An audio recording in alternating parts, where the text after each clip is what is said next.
Welcome to the Ari Hoffman Show on Talk Radio 570 KVI, your home for the politically homeless, streaming live at KVI.com and the KVI app. If you want to be part of the most dangerous show on the airwaves, call or text the Warrior Injury Law Studio line at 206-421-5757. That's 206-421-5757. Coming up today, your chances to win fantabulous prizes, including concert tickets and Democrat lawmaker caught drunk on the job while talking about that tax that's going to affect all of us. But before we get to any of that, time for your daily dose of adrenaline. You want me to stick this into my heart? Are you f***ing nuts? Katie Wilson, the socialist mayor of New York, put up a social media post today. Socialists on social media. Yes, I heard that somewhere before. So what's happening? It's Katie Wilson handing a city sign, an official City of Seattle sign, to a worker who is hanging them up in a park. There's a picture that is ripe for the meme people because it's Katie Wilson standing there. There's 4 pictures. One of them, she's just standing there holding a sign. It looks like it's AI generated, but it's not. It's actually real. And she's holding the sign that says, pursuant to the City of Seattle policy, this property shall not be used for civil immigration enforcement, staging, operations, or processing. And then you've got the little logo of Seattle on the bottom there, City of Seattle. I am sure these will be just as effective as the gun-free zone signs, right? Just as effective. Oh, who am I kidding? They're going to be stolen and sold for scrap metal long before that. Oh, who am I kidding? Before they're stolen and sold for scrap metal, they're going to be graffitied long before that. This is pure virtue signaling. That's what it is. Pure virtue signaling. It accomplishes absolutely nothing. But I like that they put her in her little pantsuit with her little Seattle pin, sent her out there to take the picture. Wow. Woman of the people. Really looks like she's helping that workman.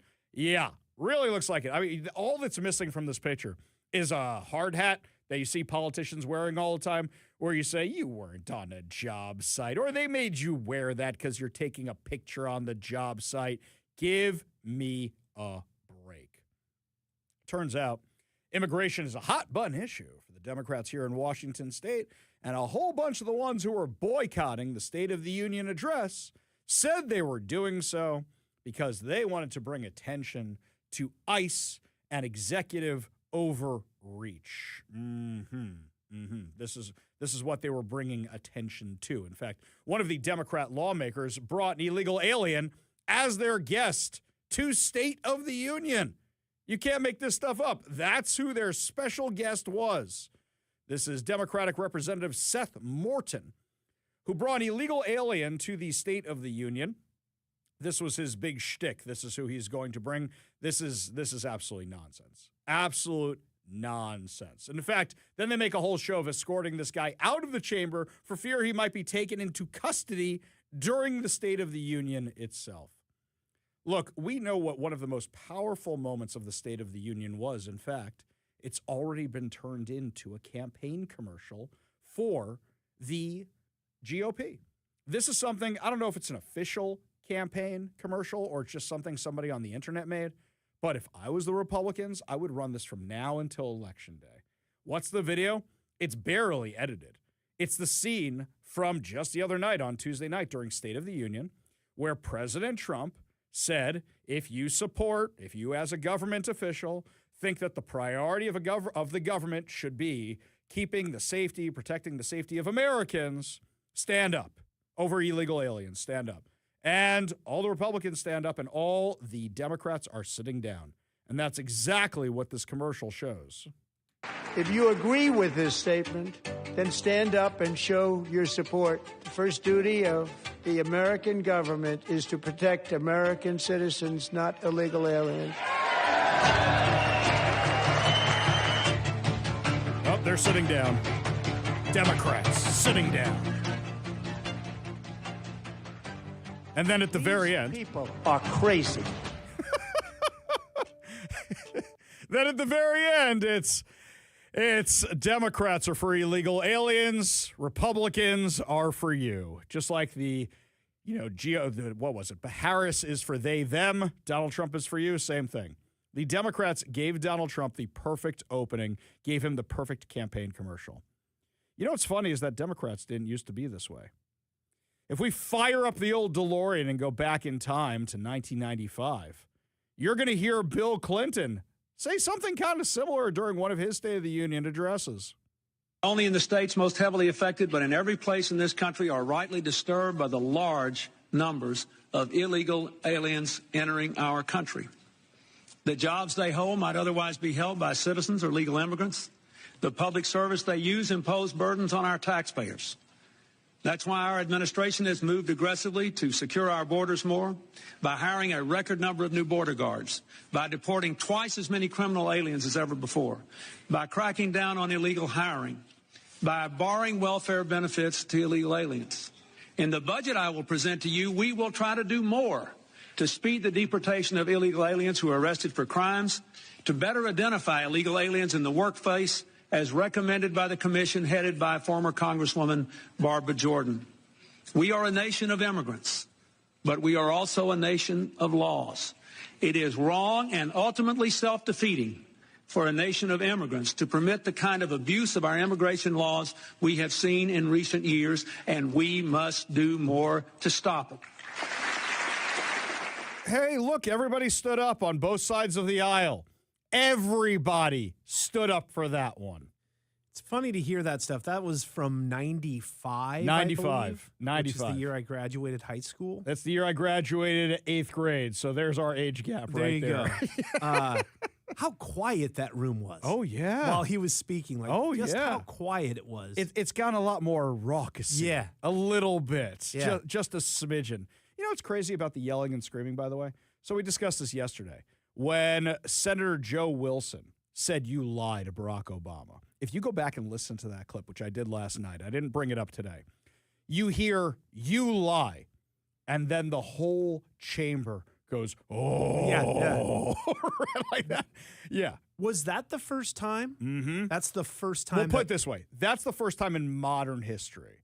That's what I mean. Things may have been more raucousy when Lincoln was around, but it didn't make the congressional record to my knowledge. Yeah. Right? Now, if you've seen the movie Lincoln, you can see it was more raucousy. It looked more like the House of Parliament back then. But at that point, wasn't Lincoln just writing his State of the Union? Oh, I don't mean during State of the Union. I mean, you're just saying during general debates, general discussions. Sure. There was a lot. It was a lot more like the House of Parliament of Commons. Excuse me. Yeah. But I think what changed that was TV. Because you can't be a jackass in front of the TV audience because people will judge you that way. You have to act properly. Now that the internet has become real life, people think you can do exactly what you do on the internet. All right, well, if he's going to slam us, let's comment on back.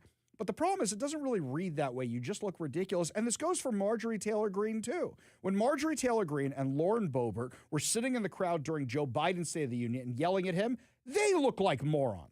So now when you've got Ilhan Omar and Rashida Tlaib is wrapped in a Hamas keffiyeh with a pin that says blank ICE on it and the other Jeffrey Epstein sticker, and you can't hear what they're saying, you just see them yelling because Trump's the one with the microphone, you look just as stupid as Marjorie Taylor Greene and Lauren Boebert did. Here's the new wrinkle, and I think the one that we just watched that happened on Tuesday night. He's actually goading the crowd. Yes. He's actually saying, pointing out, kind of baiting them in. Yeah. Is that going to be the new normal? Yes, because here's the problem. Can we just shut it off? I just don't Oh, even I love it. I love the theater. I know you do. I but love it. So... If I have to pay for C-SPAN, my tax dollars to go into C-SPAN, I want one night where I actually enjoy it. Okay. Oh, well, that's my thing. Personally, do I think we should pay for it? No, but that's a whole different thing. I don't watch WWE or most reality TV for a reason. Listen, if I have a reality TV president, I want to see me a little reality television. That's what we're getting. You're not wrong. I mean, I think that's the reason why a lot of people put him in office, too, was for that reason. Exactly, because they know the name. Why they vote for Schwarzenegger? They didn't vote for Schwarzenegger because they thought he was going to be a great legislator. I was elected to lead, not to read, right? Why did they put Schwarzenegger in? Because they wanted to see what the Terminator would look like. There wanted to you see go. What the dude exactly from Commando right. and Predator would do. He goes to make a deal with Black Lives Matter, and then you do the hand, just like that, right? Yeah. No, you know what the problem is that because this is the new normal, because this is the direction we're going in, I don't know how we go back. And the other thing is it takes two to tango. If the Democrats had stood up for the common sense things, then you know what? He wouldn't have had anywhere to go at all, because they said, of course we agree with this, but they gave him the opening.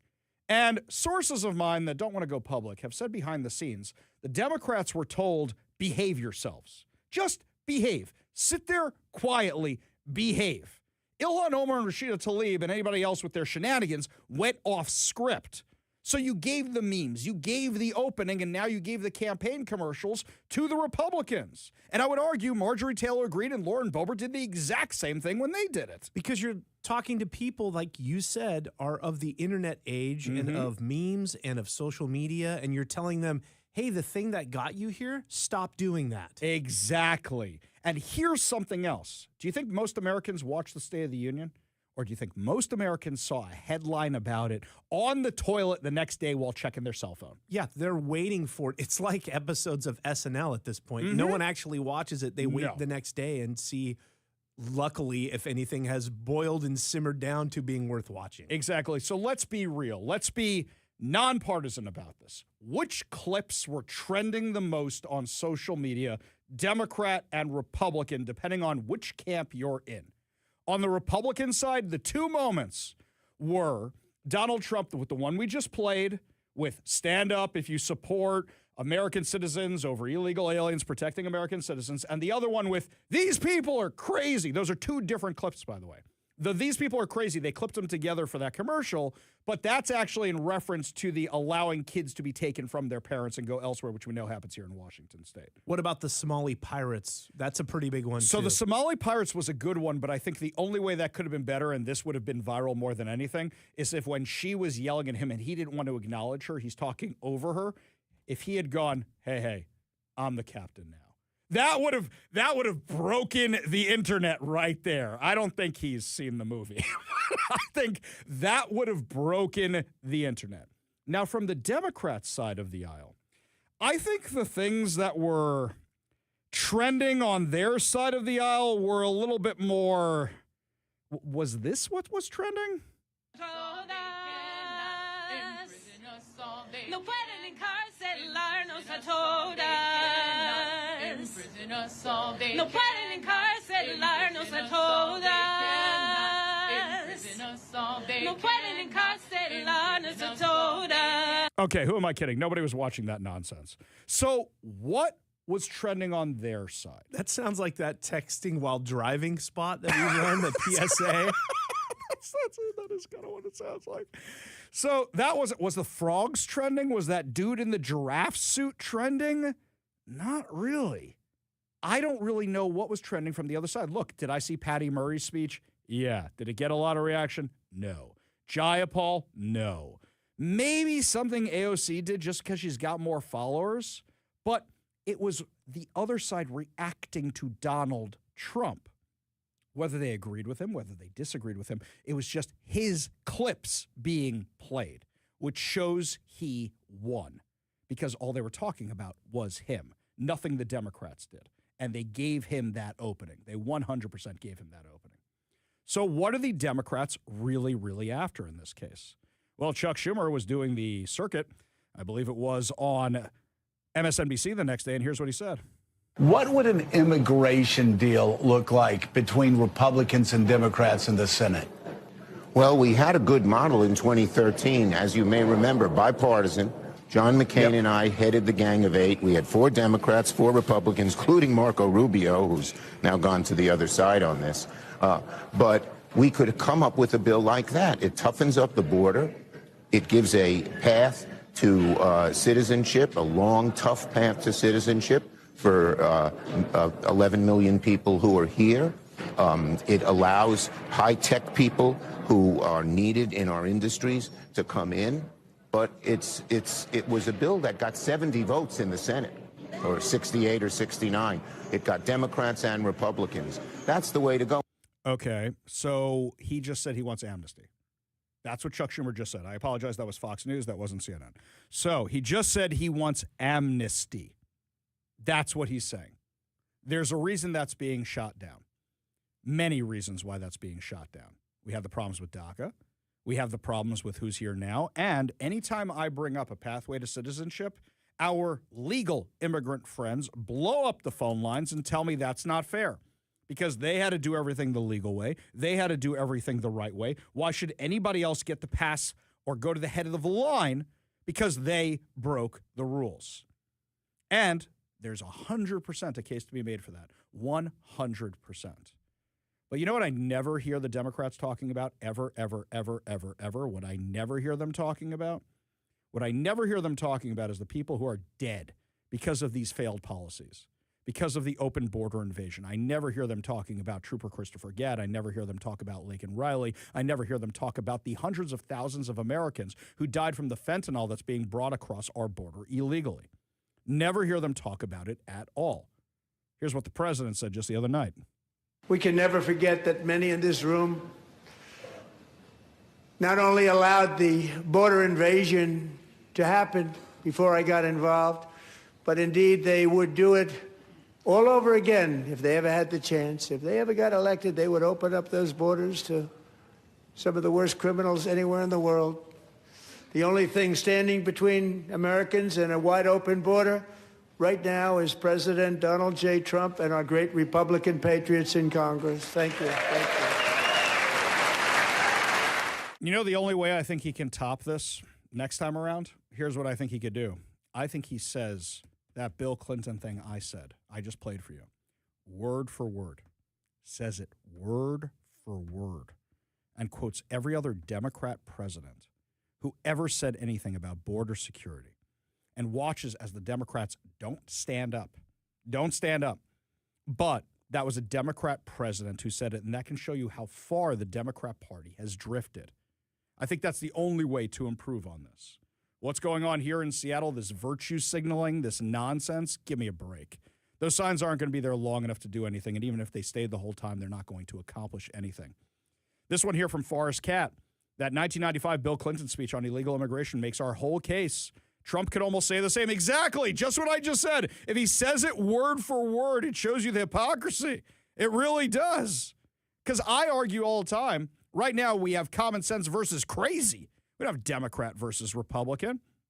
This one from Jeff and Kent, Jedi Master Hoffman. Let me channel my inner Nostradamus for a moment. Bill Clinton's answers during his deposition tomorrow, I do not recall. How do you define is, right? I did not do anything on Epstein's Island. That's what's going to be next. Lots more to discuss as the show continues, my friends. Aside from the virtue signaling, Seattle Socialist Mayor Katie Wilson made a big boo-boo during her State of the City address and is now getting called out for it with regard to the homeless. We'll tell you what's going on when we come back. You're listening to The Ari Hoffman Show.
Welcome back to the Ari Hoffman Show.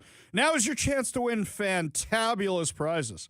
Today we are giving away two tickets to see Santana and the Doobie Brothers August 6th at the White River Amphitheater.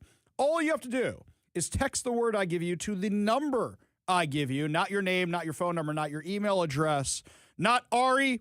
Now that I met you at Stake of the Union, I know you are the best looking host in radio. Or Ari, now that I met you at Stake of the Union, I didn't realize how much your hairline had receded. Don't write any of that. Just the word itself. Today's word is streets, as in, there we go, as in taking it to the streets. That was well done. Thank you. You really hit the post on that. I did. One. Totally didn't mean to at all. I was hoping you were going to hop in on that sucker right there. But yes, text the word streets, STREETS, to 206-421-5757. That's 206-421-5757. Only text the word streets one time. That's it. When you do it more than once, you invalidate your entry. Your next chance to win is coming up much later in the show. So you got to make sure you are listening for that other chance to win.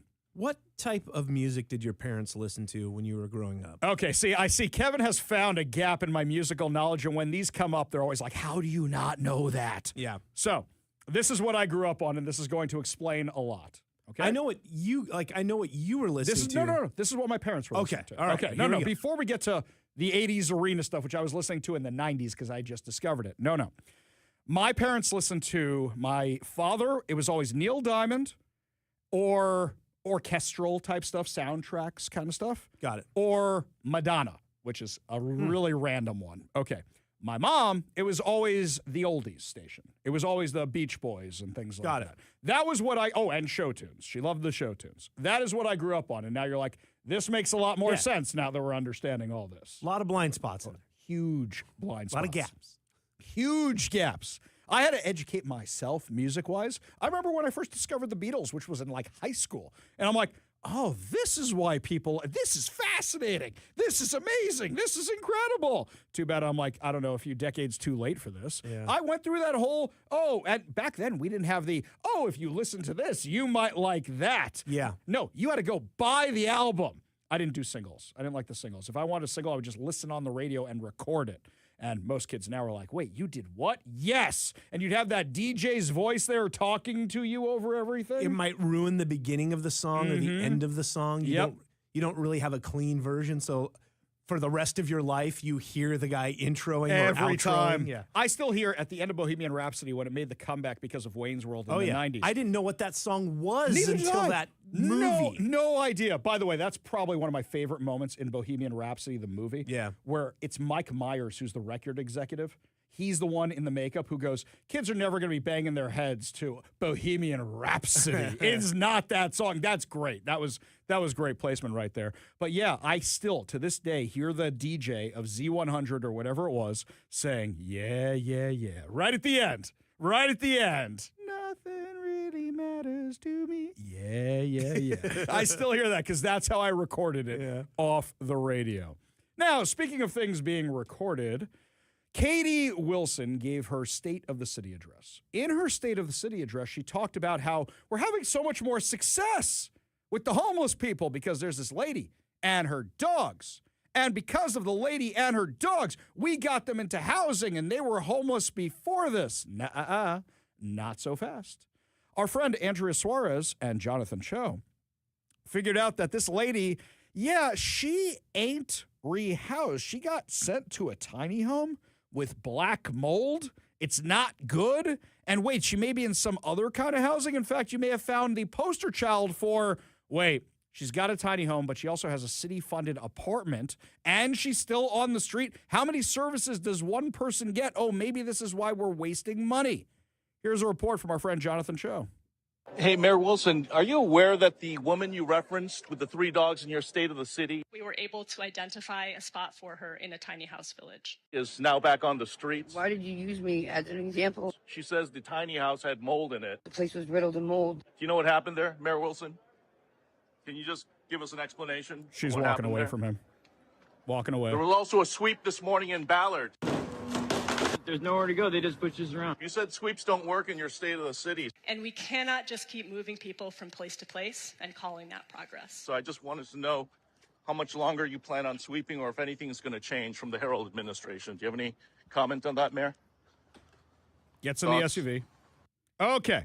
So this I find entertaining for many reasons. One, her prime example was found to be bogus.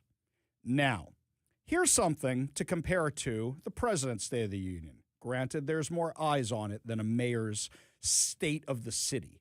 But when you bring up a prominent example like that, you know what would normally happen with the real media? King 5, Como News, Cairo 7. Everybody go out there. Where's the lady? Show us this lady so you can talk about how happy she is and her dogs. There's dogs. It's a dog story. It's a pet story. Let's go talk to the nice lady with the dogs. None of them followed up, except for Andrea Suarez and Jonathan Cho. And they found out this woman is living in a tiny home with black mold and that she's already on city services. And now she's back on the street because she'd rather live on the street than the tiny home with the black mold. And there's a lot to unpack from this video that Jonathan Cho put up. So Katie Wilson, not answering questions. Not answering questions. She has an event to honor her transition team at Seattle Center. I'm very familiar with Seattle Center because it's just a few blocks away. So she's at Seattle Center. She leaves the main building, the Armory, I think this event was in, heads on over. Oh, they cleaned out the homeless out of the Armory that day? Excellent. Fantastic. Cleaned them all out. That's where they normally hang out. Cleaned it out. And then she walks to the SUV, the giant gas-guzzling SUV. Katie Wilson, who made her claim to fame being head of the Transit Riders Union. You know, if you want to virtue signal a little bit to your mass transit friends, for those of you who don't live in the Seattle area, do you know it's right at Seattle Center? Seattle Center is where the Space Needle is. Maybe you've seen it in some videos before. It's only been around since the 1960s. The monorail. And Kevin, correct me if I'm wrong on this, but you take the monorail to the light rail, and I believe it's 2 stops and you're at City Hall, maybe 3. I don't know it that well, but it definitely goes right to City Hall, right? Yeah, I think it's maybe 2 stops before City Hall. 2 stops right there. There you go. Maybe I think you're right. Maybe even 1. Yeah. So Seattle Center, Westlake. I think the next one's right around City Hall. I think you're right there. Yeah. Maybe Ben Arroyo's in the middle there somewhere. Yeah. Okay. If it's 3, that's what it is. See, I don't even take the thing and I know the stops because I've taken it like 4 times in my life. So right there, if you want to show everybody how you're a mayor of the people, this is the easiest one to do. You're worried about security? Nobody's on the light rail that time of day, and nobody's on the monorail that time of day for sure. Plus, if the mayor says, hey, guys, we're going to be on the train at this time, can you clean out the riffraff, and we're going to take some pictures, and this train will be for us, and we're going to have the train is going to say, transitioning to a brighter future of mass transit with my transition team. I think they could clean up the light rail for you for a few minutes, right? Right?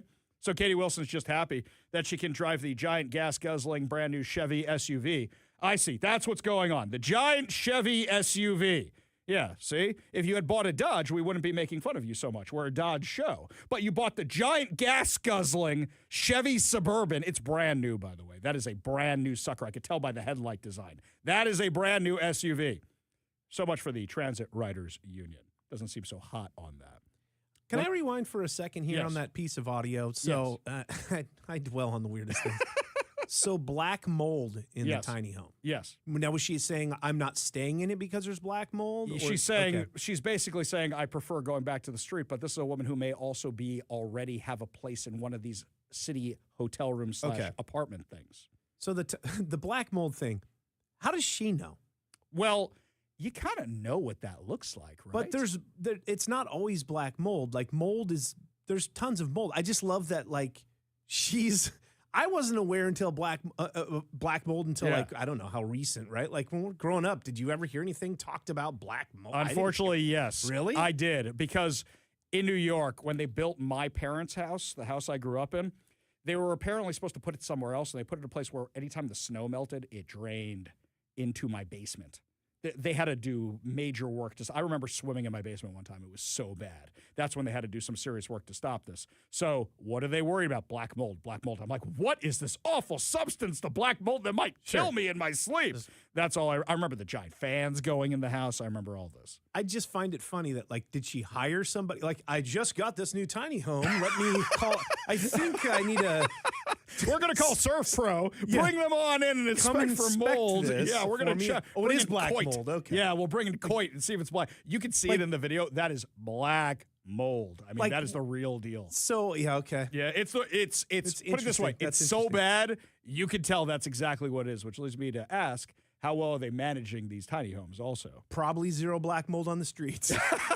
Sure, head on out. Probably none out there. Probably, it's fine. You got other problems out there on the streets, though. Lots more to discuss as the show continues. Speaking of Homeless Inc., is J.D. Vance and the Fraud Squad going to be coming to town to investigate things like this lady and her tiny mold and her tiny home and her city-assisted apartment and everything else? We'll give you all details when we come back. You're listening to the Ari Hoffman Show on Talk Radio 570 KVI.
question is, are the mini swamps around the rest of the U.S. about to be drained? Now, I have made no secret of the fact that I love Doge. I love the idea of Doge, but I don't see Congress doing what Congress needs to do to make Doge rescissions permanent. I don't see that at all. And yet, we're saying, okay, we're going to investigate the schools and we're going to investigate this. I think there's just too much of it. I think there's really too much of it. I think when President Trump took office the first term, I don't think he realized how deep the swamp actually was and that it was working against him the whole time. I think when he came into office the next time, I think he realized, okay, here's the swamp in the West Wing. And I don't think he realized how deep it was everywhere else. I don't think he or Elon Musk expected the insanity they found with Doge. But now you've got a bigger problem because of the video exposing all the insanity out of Minnesota, because of the research people have been doing in California and Washington and elsewhere. Everybody who was inspired by Doge has found all this fraud locally, or maybe they were even tracking it beforehand. For example, the guy who Nick Shirley has in his video clearly did all the legwork. Nick Shirley just showed up to video all of it. If that isn't a case for a Zoomer showing off and getting the credit for what the boomer did, that's basically what it is. There's that guy whose name I don't even know, who's in all the videos. He's the one who did all the research. Nick Shirley came out and videoed all of it. Well, now President Trump announced in his State of the Union address that J.D. Vance is going to be leading this, I'm just going to call it the Fraud Squad task force. I don't think they actually have a name for the thing. So him and Dr. Oz did a press conference today announcing what they were going to be doing. We're announcing today that we have decided to temporarily halt certain amounts of Medicaid funding that are going to the state of Minnesota in order to ensure that the state of Minnesota takes its obligations seriously to be good stewards of the American people's tax money. Now, what is this going to mean? What this means is that, first of all, the providers on the ground in Minnesota have actually already been paid. The state has paid those providers the money. What we're doing is we are stopping the federal payments that will go to the state government until the state government takes its obligations seriously to stop the fraud that's being perpetrated against the American taxpayer. Do you know, I think the moment where Bruce Harrell lost the election? I'm serious. I think it was his first few months of office. Bruce Harrell was elected as the law and order guy here in Seattle. And one of the first things he did, and nobody remembers this at all, one of the first things he did was he said, we're going to pause the LEAD program, the Law Enforcement Assisted Diversion Program, the one that releases all the prolific offenders all the time, to do an audit, just to do an audit and see what's going on here. And the left went so bonkers crazy, he caved and never brought up the idea of an audit ever again. That would have led to Homeless Inc. audit. If you had started auditing all these programs and say, we're going to put a pause on them right now while we audit them, that's a very basic thing to do, especially when you have $9 billion minimum in Minnesota that you've seen you have this issue with, and especially the kinds of things they were defrauding. One of the examples of fraud that we've seen in Minnesota that we verified that is just awful is that a program that existed to ensure that autistic children had access to some after-school services has made a number of people rich, not by providing services to needy children, but by allowing fraudsters to take money that ought by right go to American citizens and to American families, and to set up sham businesses, set up sham clients, set up people who are not even autistic but claim to be autistic in order that they benefit from the money that's out there. Now, what does that mean? Number one, it means that a lot of people are getting rich off the generosity of American taxpayers, but more fundamentally and more importantly than that, it means that there are kids in Minnesota who deserve these services, who need these services, and they're not going to those kids, they're going to fraudsters in Minneapolis. That is unacceptable, and that's the sort of thing that we're cutting off with this action today. Exactly. You had a whole bunch of people who registered their kids claiming they were autistic who were in on it. Are we investigating any of this at all? This is very, very basic stuff. And the left is losing their minds because the second you go after the money, they're coming after you. Anybody here see The Dark Knight? What happens when you go after all the mob's money? They come after you. The mayor warns Harvey Dent about this. You're seeing it play out in real life. That's why the left is mad. It's not about ICE. It's not about anything else. It's about the left knows they're about to get a lot poorer. The people doing the grift know they're about to get a lot poorer. And guess what? Right here, they activate their activist stormtroopers with the pink hair to go fight against anybody, to take the steam, take the heat off the fraud. It was very good of President Trump to redo the messaging of all this. When we come back, my friends, McDonald's does the oddest marketing strategy I have ever seen. And what's it for? To virtue signal their woke nonsense. We'll tell you what's going on when we come back. You're listening to the Ari Hoffman Show on Talk Radio 570 KVI.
All right, whoever made that spot in our production department, I just laughed out loud here in the studio at that one. Whoever got me an old-fashioned, you didn't hear that? Made the spot. I'd never heard that before. That's hysterical.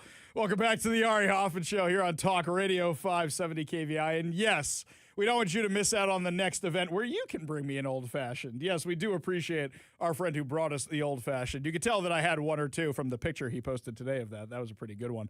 But anyway, we had a great time. Make sure you sign up to become a KVI insider at kvi.com. All right, this is one of the oddest things I have ever seen. McDonald's in Germany has redone its marketing campaign for digital marketing for Ramadan. And they say that for Ramadan, which is when Muslims fast during the day and break their fast at night, during the day, their digital McDonald's ads will not show any food because of Ramadan. But At night, they'll switch over and they'll start doing food again. There's a few problems with this. Muslims don't eat McDonald's because it's not halal certified. Maybe in other parts of the world they have a halal certified McDonald's, but I'm not aware of any in Germany. Maybe in Muslim countries, like for example, we have a kosher McDonald's at Ben Gurion Airport in Israel and a few other locations. If they observe Ramadan, they don't eat McDonald's because it's not halal. So who are you marketing to exactly? Because they're not going to go eat your McDonald's to break their fast from fasting all day for Ramadan. That makes no sense whatsoever. Oh, also, while we're on the topic, one of the school districts apparently is trying to virtue signal how woke they are and saying they're now going to serve halal food. And when somebody asks them, well, does that cover kosher too? They go, yes, no. If they're serving kosher food, halal is a little less than kosher. So, kosher is halal, but halal ain't kosher. Does that make sense? Good. Everybody on the same page? Fantastic. Ours is a little stricter than theirs. Anywho, getting back to the issue at hand. If the Muslims are not going to be eating the McDonald's, what's the point of the advertising? To virtue signal. That's the only reason why. Take me. We've got, 5 or 6 fast days a year? Some of them are the kind I have to be in synagogue for. I got one coming up on Monday, literally on Monday, where I'm here, I'm in the studio, and you know what I do? This is a huge mistake.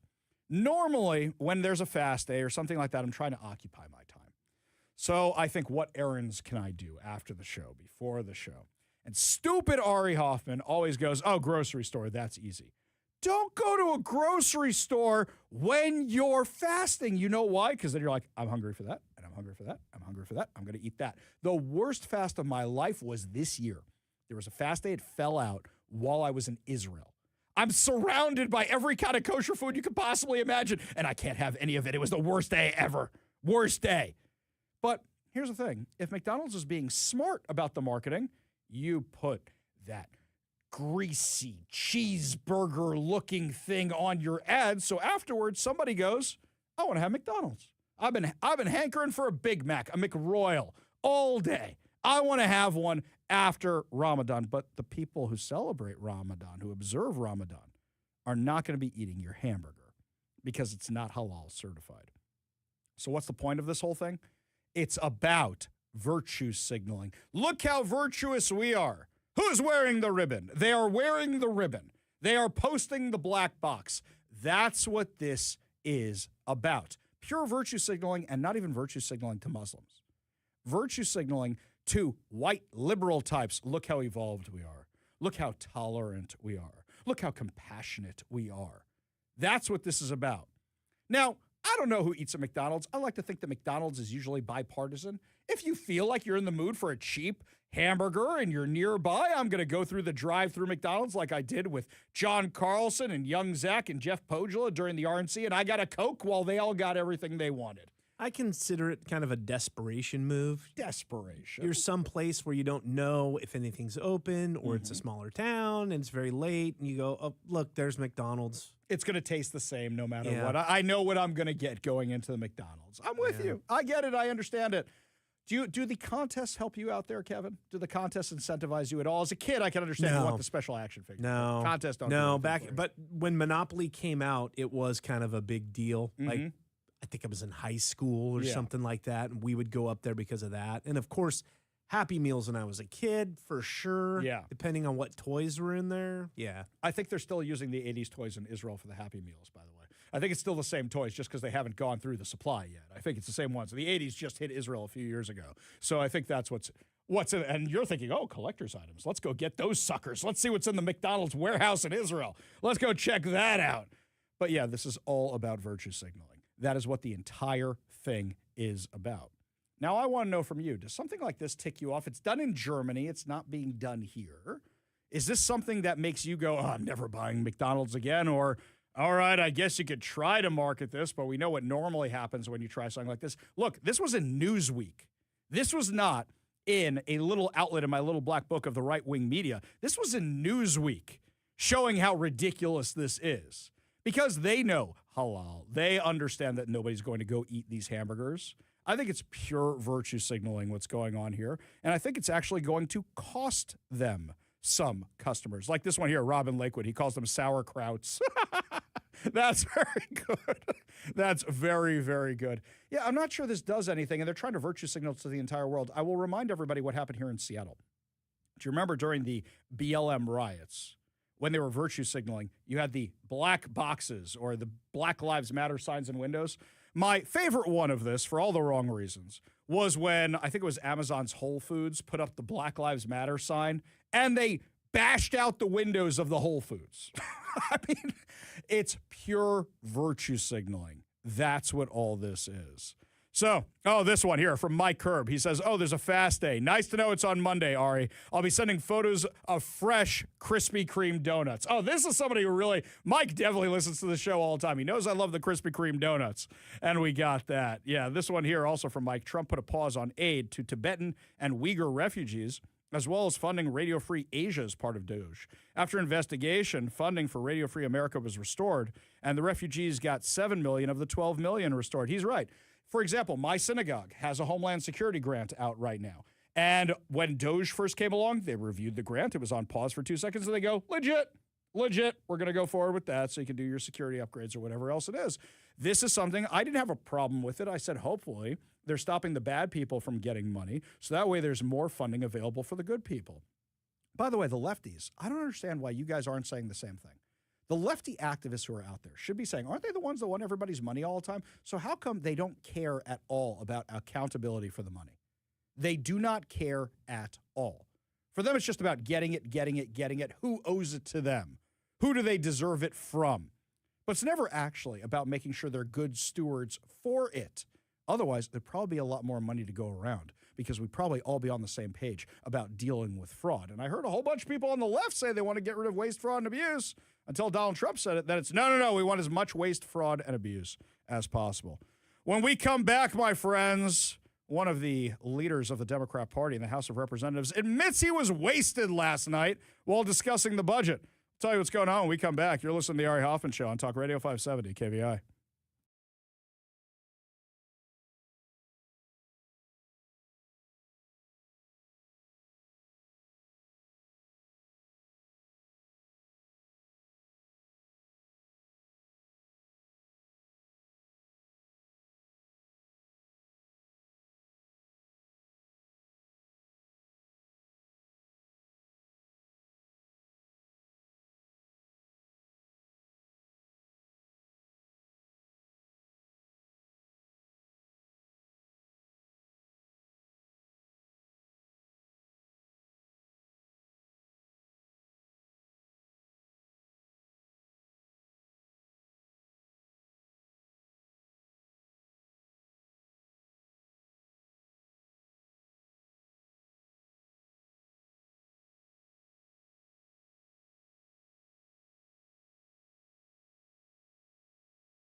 Welcome to the Ari Hoffman Show on Talk Radio 570 KVI, your home for the politically homeless, streaming live at KVI.com and the KVI app. If you want to be part of the most dangerous show on the airwaves, call or text the Warrior Injury Law Studio line at 206-421-5757. That's 206-421-5757. Coming up this hour, more chances to win fantabulous prizes. Plus, also, the insanity in Olympia has gotten out of control. How likely are you to get hit by that income tax? But before we get to any of that, oh, Olympia, this was a doozy. Last night, I started getting texts from some people in Olympia. Ari, you got to go look at the end of the House Appropriations Committee meeting. Okay. I don't usually spend my day watching these committee hearings on TVW, but I go over there. It wasn't archived, ready to go yet. So I wait a little bit. I'm up late anyway. Check back later. And they said, make sure you go look at the footage of House Majority Leader Joe Fitzgibbon. Okay. So I find that part. It's the end of the video. And what's happening is we've seen the House Majority Leader before, Democrat House Majority Leader. And he's got a jacket on. He's usually got his hair looking kind of nice. Dude looks rough, shall we just say. Eyes don't look so great. His hair's all over the place. If I had hair, mine would probably look more like his. It doesn't look like it's receding. It just looks messy. Like dude just came out of a rumpled bed. Eyes all bloodshotty kind of looking, and he's slurring his speech. Now, it was 5 minutes of rambling, incoherent nonsense that didn't even make sense. I'm going to play about 90 seconds of it for you. About 90 seconds, just so you can get a little taste of what everybody else was listening to. For putting forward their ideas and making sure that the operating budget that we've put forward does not forget that the people that we are working to represent, the people that we are working to lift up and support, don't always have a voice in this process, and that their voice is carried forward by the members of this body. I also really want to emphasize that public employees whose retirement security relies upon state government making good choices. Making good choices. Mm-hmm. There is no state out of 50 that I would rather be a public employee with my retirement system managed by state government than this state. Every public employee in this state can rely on retirement security guaranteed by the state of Washington, both because of the decisions of courts in years past, but also because of the decisions of the legislature to make sure that those pension plans are fully funded and that are the envy of every state in the country. So with that, Mr. Chair, I really want to thank you for your work, and I want to ask you to vote yes. Okay, this guy is normally pretty composed, pretty polished. I disagree with everything he says all the time, and I disagreed with everything he said, but I had a hard time listening to it and figuring out what he was saying because he was talking about, oh, well, we're going to raid the pension fund. Are we? Hey, let's raid the pension fund. Let's raid the pension fund. That's what it kind of sounded like. And then he was saying he wanted to thank the Republicans for representing their constituents, even though the Democrats aren't letting any of their amendments go by. And then he was saying, oh, the Republicans, they want all this extra spending. And then in the middle, all that was missing was the hiccups that you used to see in the cartoons. It's bad. Pink elephants. There you go. Pink elephants. Was that Pinocchio? Was that no Dumbo? That was Dumbo. I think it's like the pink elephants. He falls on the thing, and yeah. No, I'm with you. As someone who's on a first name basis with old Jimmy Bean, I can translate for you. Yes. Give us your money. We'll take care of it. Give us your money. I need it for scotch. Right. That's what it is.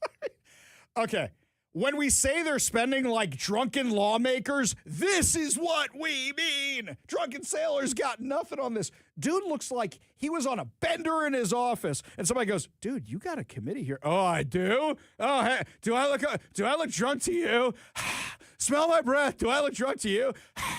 That's what this looks. Who hasn't? Come on, who hasn't shown up to a committee here? You know what, Kevin, I'm going to try this. Next time I go down to Olympia, I'm going to try and lose a press pass. This is what I'm going to go down there blasted and just be like, if Fitzgibbon can do it, I can do it, right? What, do you think that'll get me very far? Well, Yes? you have No? to have a press pass first if you want to lose it. I see what you did there. Very good, Kevin. This is an embarrassment. And also, here's something else. This is the guy, while he's drunk, he didn't even have enough common sense when they're going around the room. Does what you say in this hearing matter at all? They're done. They've done all the questions. They've done anything, right? You don't have to speak. You can just say, "No, thank you. I'm good. I'm good." What has been, he's one of the last ones. He wasn't even smart enough or with it enough to go, "Nope, no, thank you. No, thank you. Can I be excused? I got to go throw up now." Not even smart enough to do that. Not even with enough to do that. That's the courage that liquid will give you sometimes to make you think that, hey. I'm pulling this off, by the way. He's not pulling it off because you see from the faces of the people, the old dude sitting next to him, I don't even know who the old dude is. He's staring at him like, what is wrong with this guy? What is going on here? I'll tell you, the audio doesn't make it clear enough. No. I mean, if you watch it with the video and it's over on my social media channels, Ari Hoffman Official on Facebook and Instagram, the Hofffather on Twitter, it's bad. It's very much like speeches, at the wedding after, why can't I think of it? The reception. Dude, like, Kevin and I have been best friends for years. You have no idea. Like, I don't know what I'm going to say. You're marrying the best guy. He's the best. He's the best. Like, that's what we're talking about. I don't know what I'm going to say, but if I drink more of this, I'll just wing it. You know what? I'll just wing it. Two people love each other very much, right? Oh, God, I love you, man. And I love you. And I know we haven't known each other very long, but, like, I love you. That's kind of the vibes you're getting off this. Now, if the dude has a problem, then we feel bad for him. Alcoholism is a disease, and he should get help. If dude doesn't have a problem, and this is just the norm, we got a different problem out there in Olympia. How many people are boozing while they're passing laws? Only a drunken moron would think the income tax is a good idea.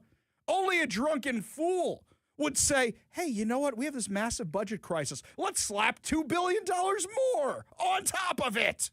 Maybe this is the problem. We all go, where are they getting their common sense from? Jack Daniels. I didn't know he was a member of the legislature.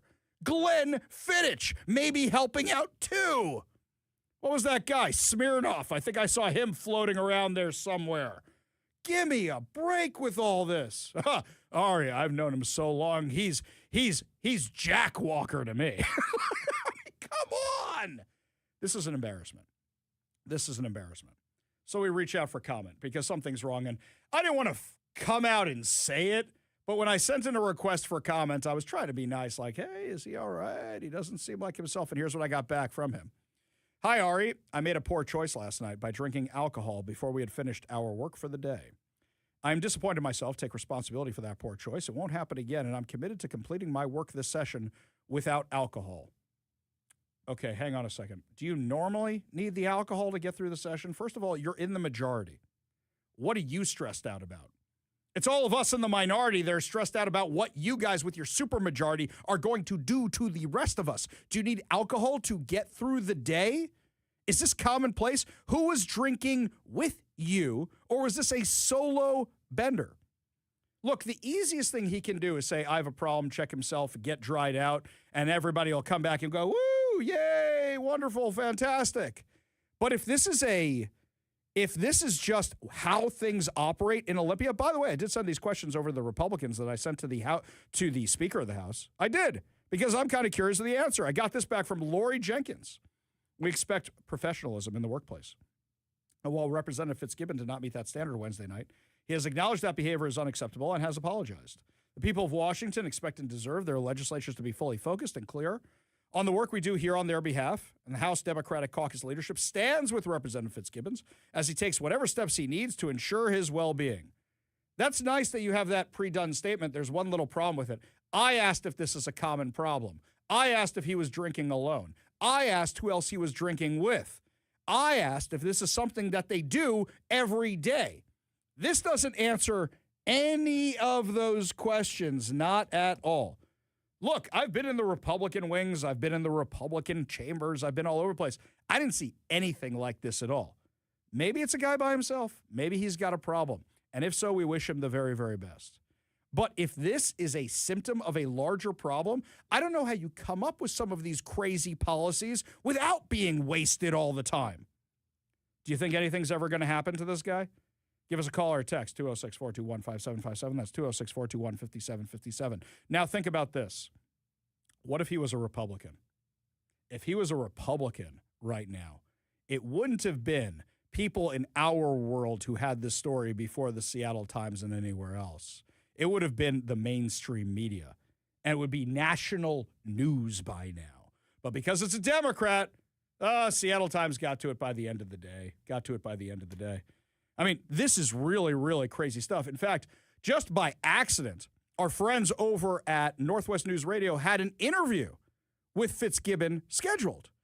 This was the senior political correspondent for Northwest News Radio, our friend Jeff Pogula, who was talking to Joe Fitzgibbon earlier today. While I have you on the line, I have to ask, during an Appropriations Committee meeting Wednesday night, didn't really seem like yourself. There's been some accusations on social media. Do you care to address that? Yeah, I made a bad choice last night by choosing to drink alcohol before we were done with our work. And I'm pretty embarrassed about that and disappointed in myself. But it's not something that's going to happen again. Is this something that you've seen before in Olympia with regards to other lawmakers or staffers? I have seen lawmakers under the influence of alcohol before, and I'm not in a position to cast stones here. But this is a stressful place where a lot of people do turn to alcohol to get through the day. And that's in my experience, not a good choice. Whoa. He sees other lawmakers under the influence of alcohol. I don't care if they're Democrats or Republicans. They shouldn't be doing that. I don't care which side of the aisle they're on. They should not be doing that. So that's why I asked Speaker Lori Jenkins if this is a common problem, and she dodged the question, which leads me to believe this is a bigger issue, because you know what you would have said otherwise? This has been a problem for some time now. This has shown us we need to crack down on it, and we're going to deal with it. But they don't want to get the follow-up question, okay, who else has a problem? You sometimes wonder about the policies that are coming out of Olympia. Now you know why you're getting these messed up policies out of Olympia, because people are under the influence who are coming up with them. You sometimes wonder, are the people in Olympia high who came up with this? Well, we don't know that, but they might be drinking. This is really an embarrassment. It really, really is. And aside from the issue with him personally, this is one of the people negotiating the budget. This is one of the people who's supposed to be in charge. And the way he shows up, this is not somebody who just had a drink and then went into the chamber. This is not somebody who said, it's been a long day and forgot about his last meeting and I'm going to go relax with a cocktail in my office. This is somebody who had many, many, many, many, many drinks, or he's got no tolerance whatsoever. One or the other. Let me know what you think. 206-421-5757. That's 206-421-5757. And you know what's funny today? This could not be more ironic timing. So there was a discussion about lowering the legal alcohol limit in Washington State. Today they decided not to do it. It was a Democrat proposal. Now, mind you, what is the advantage of lowering the legal limit? Is this like lowering sentences for convicts? Or is this, we've had too many people get arrested for this and we need to get them out of jail? Why is it smart to lower the legal limit for driving? There is no rhyme or reason behind this whatsoever, but this is what they were going to do. Why would you do this? This is crazy. People still die drunk driving. We have all the DUI signs all over the place. In fact, Uber still does all the discounts on New Year's Eve and holidays where they know people are going to drink, and they're always talking about taking mass transit. We know this is a problem. What is the upside of lowering the drinking age? Not the age, the limit. What is the upside of lowering the drinking limit? I don't get it. Aside to enable people, I can blow a higher thing on this. It makes no sense. It makes no sense whatsoever. What do you mean? Lowering it means that you're going to be able to make more arrests. Huh? Right? No. They want to drop it by in theory, yes, you would say something like that, Yeah. right? Okay, so They're you not think raising it, right? Huh? No, they're not raising it. Yeah. Okay, so you're saying I got this backwards, is what you're calling I out think here. so, Yeah. right? Because Okay. I mean, if you're lowering it, it means that like it's going to be easier to test. You're lowering the number, right? You're right. I've got the whole thing backwards. Sorry to call you out, but maybe I've had too much to drink today. Maybe that's what it is. Too much to drink. That's what's going on here. No more old fashions before the show. 100% right. We don't get everything right around here. Yeah, 100%. Good call, Kevin. Meanwhile, switching gears over here for a second. Speaking of driving under the influence. No, not driving under the influence. Lyft and Uber. This one's kind of funny. Lyft and Uber. So there was a report in the Seattle Times today. Washington Union for Uber, Lyft drivers, wants companies to stop hiring. A second, hang on. They say the marketplace is oversaturated with Uber drivers. No, that's not the problem. They're saying that's leading to the drop-off in business for rideshare drivers. No, do you want to know why there's a drop-off in rideshare drivers? I'll tell you why. Today, I took my car for service over at our friends at Renton Chrysler Dodge Jeep Ram, and they said they need the thing for about 2 hours. Do I want to wait or do I want to go home? I live about 15 minutes away from the location, right? And I'm thinking to myself, well, let's see. Because I'm going to Seattle from Renton, that's going to be like a $70 Uber ride. That's going to be something insane because of the taxes. So maybe I should just stay here instead. And they have a lovely lounge and they have a coffee machine. They got a snack machine and it's very comfortable. And I'll just stay here and be happy. And that's what I did because I realized that the cost of getting the Uber would not be worth it to go home. It'd be insane. Do you know how many other times I have looked at the prices of Uber and said no? Do you know we have the highest Uber and Lyft prices in the country because of the tax that Seattle put on us here? Because of the tax that Seattle put on us, the prices are sky high. Do you think maybe the fact that they're getting less money has nothing whatsoever to do with the fact that there's too many Uber drivers and has everything to do with the fact that not as many people are taking the Ubers anymore because of how expensive they are? Maybe that's what it is. But the Democrats don't want to talk about that. They don't want to revisit the taxes. In fact, in this entire Seattle Times article, do they mention this at all? Hang on.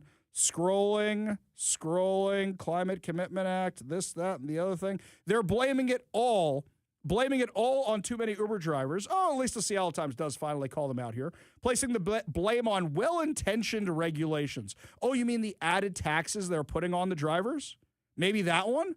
Ah, that's what's going on. That's what's happening. So maybe just repeal the tax. Oh, they're never going to do that. Not in a million years. So what you're saying is the tax you put on the Uber drivers has led to them making less money, which we said when they initially passed this thing? Yeah, exactly. Meanwhile, over on the Warrior Injury Law studio line, John in Lakewood says nothing will happen if Fitzgibbon. Smart for Dems to lower the drinking limit because they're buying the votes of voting 18-year-olds. No, stop that. This one here. Alcohol isn't new in government. Look at Nancy Pelosi at the State of the Union last night. She looked like she was bombed. Okay. I think she just looked old. I think she's just senile. This one here. Oh, the only time alcohol is appropriate. Okay, I'm getting called out a lot today. This one here. The only time is, of course, when you're hosting State of the Union. That's when it's okay. I understand. This one. I wouldn't be surprised if Olympia, this is from the 206, I wouldn't be surprised if Olympia is a hotbed of cocaine and hookers now. Okay. All right. This is going in a bad place. Here's another one from Kevin. Did he drive home? Here's another one for you. Jedi Master Hoffman. How many careers allow drinking on the job? That's a great point, by the way. You're passing laws that literally affect people's finances, affect life and death, and no problem whatsoever. Yeah, I mean, look, if the guy has a problem, it should be addressed. But to say what he just said himself, that he's seen other people doing it, I think Olympia has a problem that isn't being addressed. Lots more to discuss as the show continues, my friends, when we come back. Got a whole lot more of what from Trump's Department of Justice going after California's state education system. Could the same thing happen here in Washington? We'll give you all details when we come back. You're listening to the Ari Hoffman Show on Talk Radio 570 KBI.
Miseducation like me, knowing if numbers go up or down. Man, that's embarrassing. How can I get that entire thing so wrong? It's okay. I'm taking the flack from the texters. I deserve it. Occasionally, even Hoffman's wrong. You know what this is? This is what I get for making fun of somebody who might have an alcohol problem. That's what it is. It's karma. That's what's happening. I get something like that so wrong. Bad news. Meanwhile, here, this one from the Washington Free Beacon. So apparently, the Trump administration, Department of Justice, has been going after California education systems for all their discrimination. But now, a group of Jewish parents has sued the California state education system on Thursday, alleging that the state's public schools have become anti-Semitic cesspools in which Jewish students are segregated and pulled out of classes so that teachers can spew anti-Israel and anti-Semitic propaganda without pushback. Holy cow. I think we shared videos of this in the wake of October 7th. I don't remember if they were in California or somewhere else, but I remember videos like this. The California State Board of Education, the California Department of Education, State Superintendent Tony Thurmond fostered a hostile environment throughout all of California, ignoring numerous reports from parents whose children have been targeted solely for being Jewish, according to the complaint. In one case, a teacher punished a 12-year-old student because he was a Jew who dared to wear Jewish and Israeli symbols. In another, a ninth grade art teacher organized a walkout in support of Palestine that featured chants of F the Jews. When one parent spoke up about the issue, during a school board meeting, faculty members mocked her and called her a Zionist Nazi B-word. Can't say it on air. State officials responsible for protecting students from discrimination allowed California schools to indoctrinate children from the earliest ages to believe that Jewish Americans and Israelis, including Jewish and Israeli classmates, are racist, white supremacists, and oppressors who should be shunned. Hey, can we go after all the colleges around here with this? Because we know that's the stuff they're teaching around here. How about the high schools, too? The case documents numerous anti-Semitic incidents across the state. According to the Louis D. Brandeis Center for Human Rights Under Law, which is handling the lawsuit alongside the pro-Israel advocacy group Stand With Us. It marks the first time legal advocates have sued an entire statewide system over pervasive anti-Semitic harassment that could set a precedent for those in other states to follow suit. Anti-Semitism in California schools, though, has been particularly prevalent since the October 7th massacre. The San Francisco Teachers Union, for example, endorsed a curriculum that claimed many allegations of anti-Semitism, of anti-Semitism are fabricated and used to silence pro-Palestinian activists. The public school system in Berkeley received a federal complaint in 2024 over its alleged failure to stem an escalating series of anti-Semitic incidents that culminated in a hallway chants of "Kill the Jews." Even before October 7th, the state's proposed ethnic studies curriculum included a lesson that described Jews as having experienced conditional whiteness and privilege. Really? Tell that to my son's best friend who's black, who's Jewish. That was great. We came out here one time. You remember when they were having the Hamasniks were trying to shut down the fireworks at the Space Needle and failed spectacularly? That was right after October 7th. So the black Hebrew Israelites, the Farrakhan types, were out on the corner. And my son's friend is with us. He goes right up to them. And they're like, "Why are you with them, my brother?" And he goes, "Because I'm Jewish." And their heads almost exploded. That was pretty fun to watch. So the California State Legislature passed a bill in late 2025 acknowledging well-documented cases that Jewish and Israeli American pupils across California are facing widespread surge in anti-Semitic discrimination, harassment, and bullying. Governor Gavin Newsom was silent on a coordinated bomb plot that a radical anti-Israel group had planned before federal law enforcement foiled the operation, and is facing a lawsuit from a former California National Guard commander who said Newsom facilitated an anti-Semitic campaign that resulted in the former commander's wrongful termination. Wow, this is a really bad week for Gavin Newsom, isn't it? The Brandeis lawsuit implicates at least one individual vying to replace Newsom in this year's gubernatorial election. Thurmond, the state superintendent, declared his candidacy back in September 2023, though polling averages have him with just 2% of the primary vote. Yeah, he's not going to win. The Jewish families who collectively filed hundreds of formal complaints with their respective schools in the California Department of Education maintain that the state school administrators were aware of anti-Semitic harassment, but either recommended segregating Jewish students from the rest of the class or swept the reports under the rug. The alleged behavior violates California's Constitution, which provides protection for minority groups as well as federal and state civil rights laws, according to the lawsuit. This doesn't just stop with the kids. Plaintiff Melissa Alexander, for example, said a teacher repeatedly punished her 12-year-old son solely because he wore clothing that could identify him as Jewish and a Star of David necklace.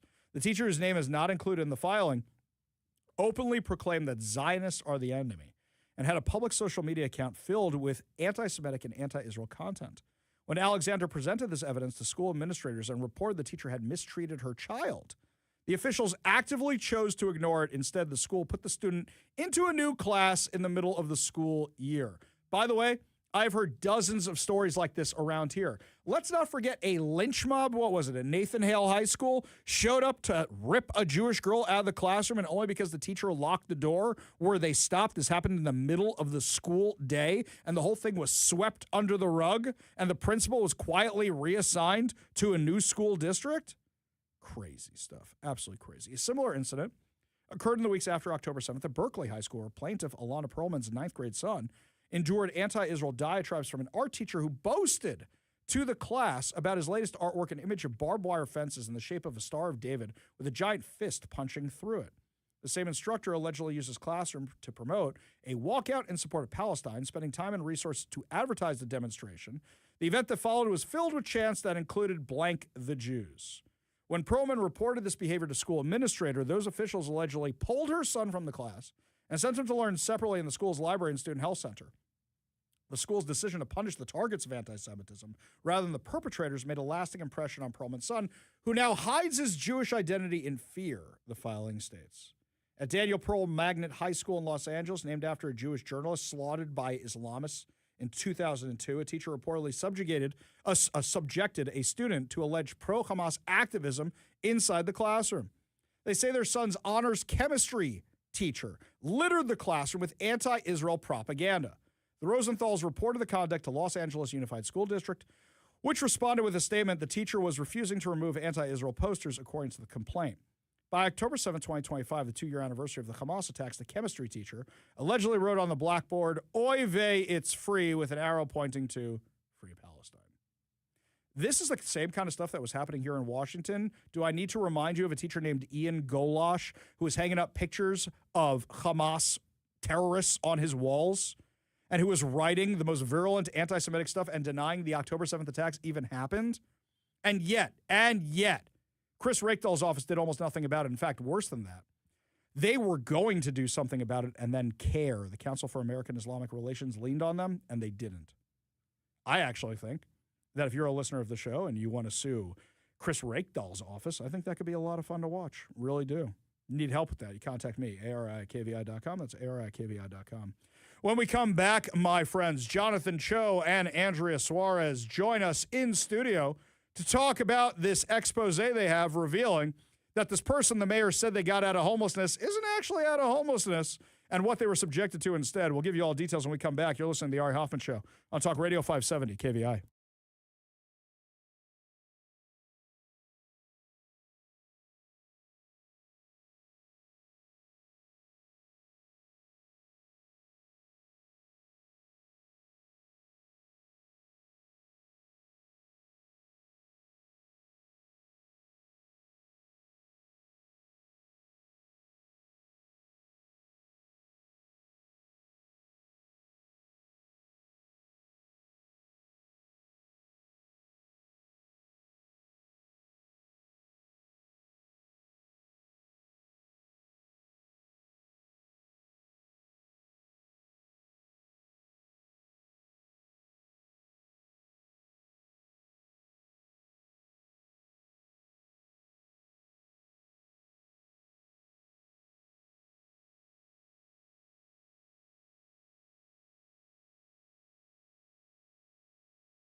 Well, my friends, there are some fun videos going around social media right now from our friend Jonathan Cho and our friend Andrea Suarez. And what do they show? The mayor of Seattle is completely backtracking on her promise to end the sweeps and sweeping homeless encampments.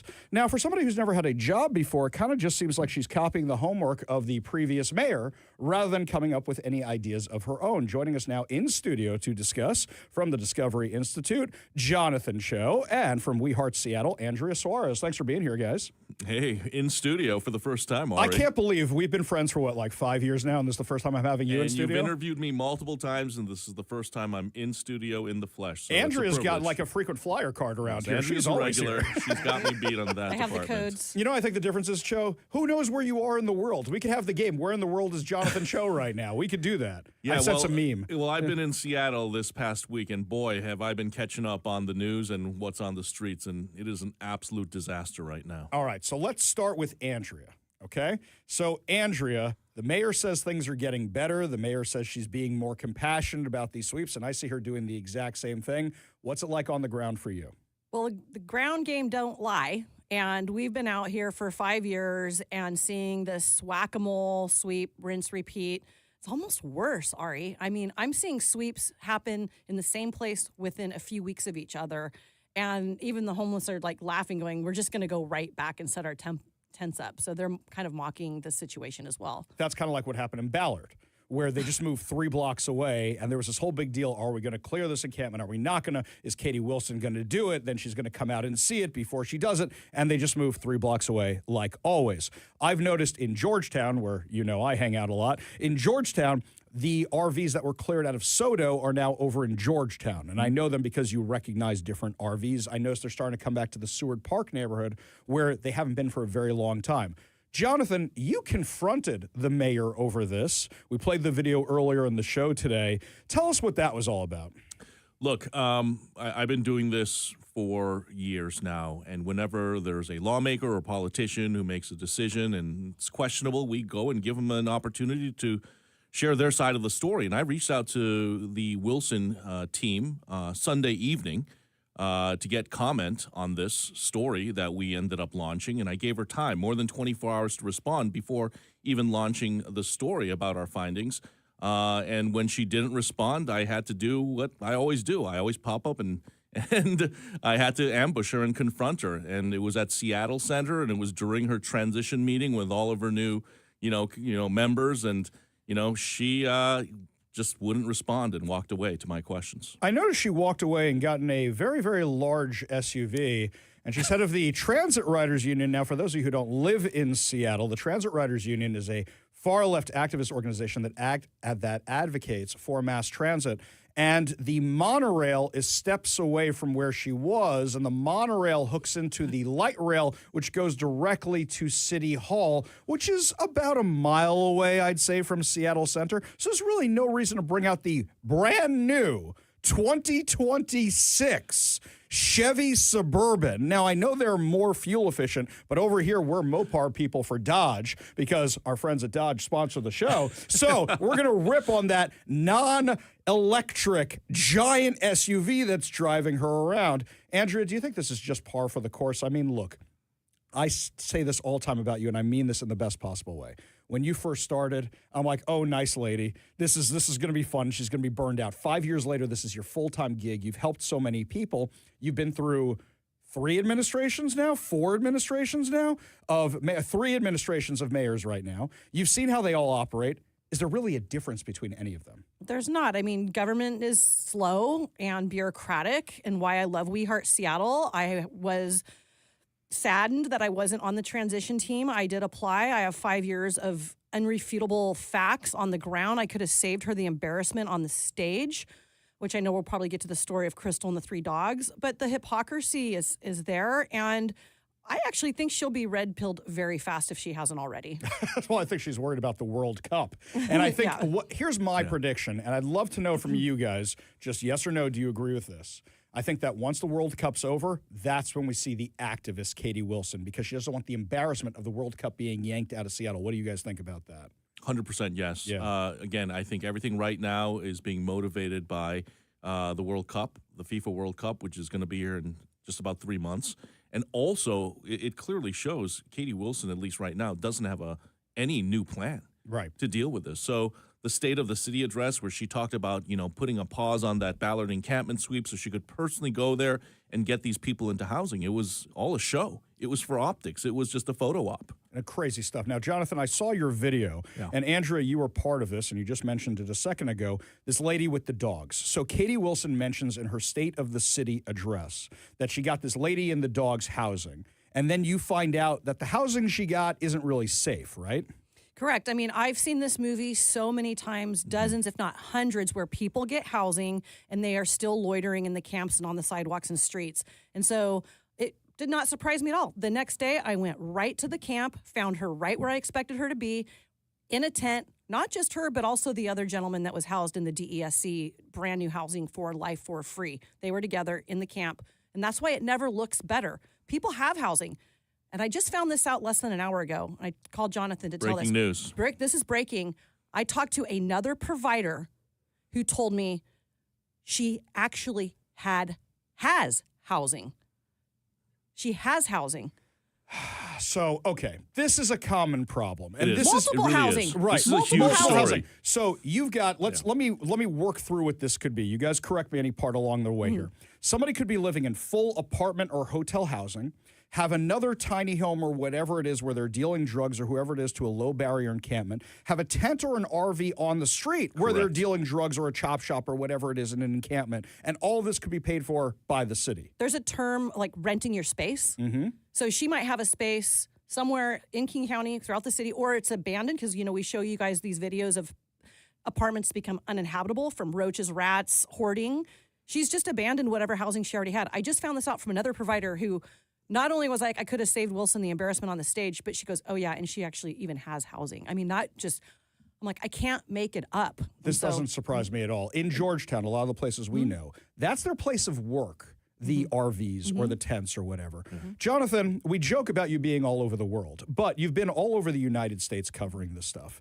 I assume it's the same thing in San Francisco, it's the same thing in Los Angeles, it's the same thing in Minneapolis, it's the same thing in Denver, it's the same thing in all these cities. They have figured out how to exploit the system so that they get the taxpayer money for Homeless Inc. Would you say that's correct? Well, what's interesting is that in San Francisco, Mayor Daniel Lurie has actually been red-pilled. He's a Democrat, but he is actually now listening to the providers who tell them that you have to focus on treatment and recovery first before housing first. He's listening to the providers who recognize and say harm reduction, just giving away free drug supplies, no questions asked, and enabling the people on the streets isn't working either. So San Francisco, I believe, will turn around faster than any of the other West Coast cities. In the last few minutes we have with our friends, Jonathan Cho from the Discovery Institute, Turning Point USA's Frontlines, and Andrea Suarez from We Heart Seattle.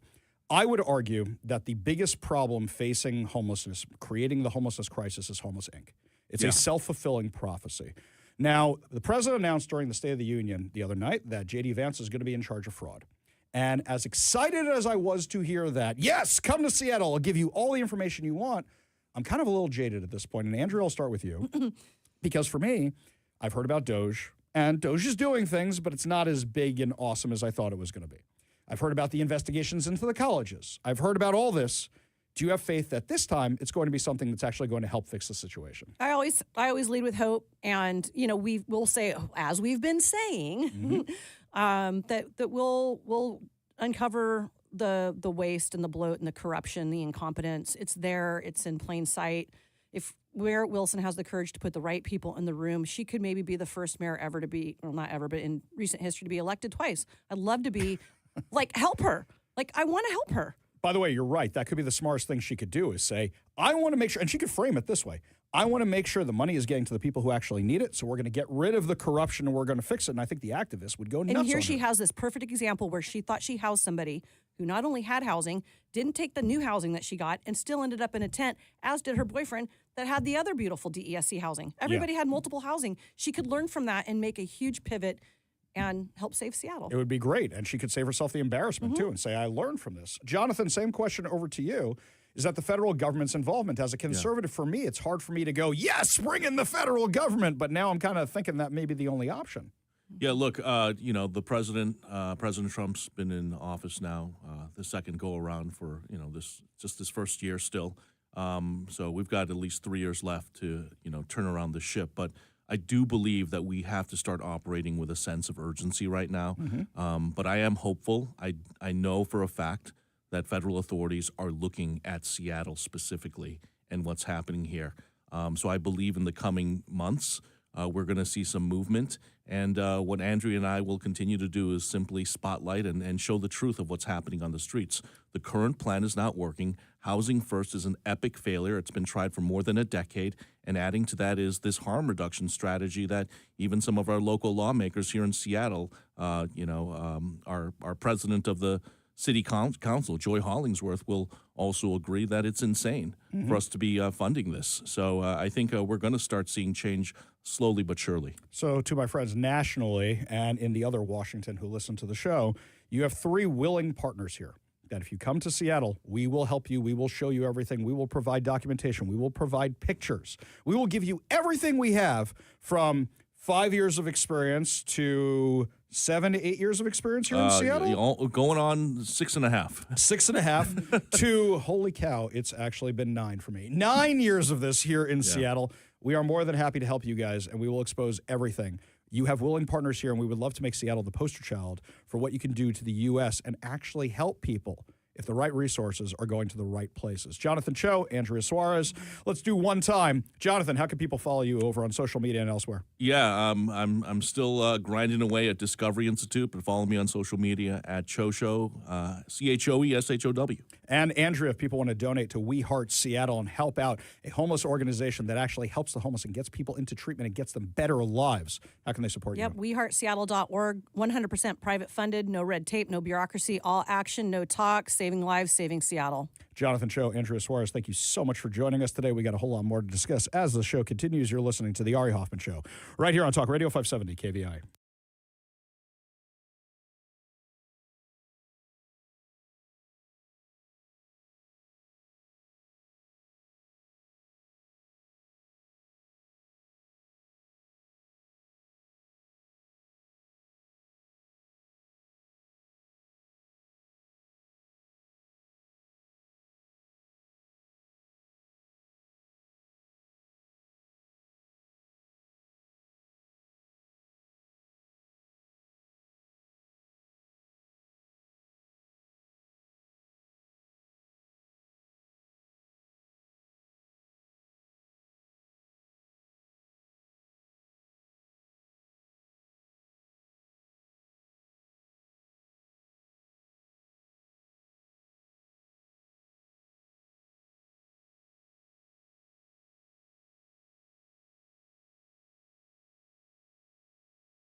Welcome back to the Ari Hoffman Show. When you hear music you don't normally hear on the Ari Hoffman Show, that means it's time for your chance to win fantabulous prizes.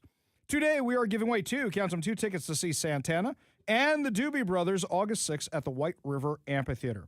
All you have to do is text the word I give you to the number I give you for your chance to win. Now, some of you had trouble with this last time. You didn't send the right word. So now you get another chance. Today's word is streets, as in taking it to the streets. We didn't make it to the hook this time. Didn't make it that time. Almost did it. There we go.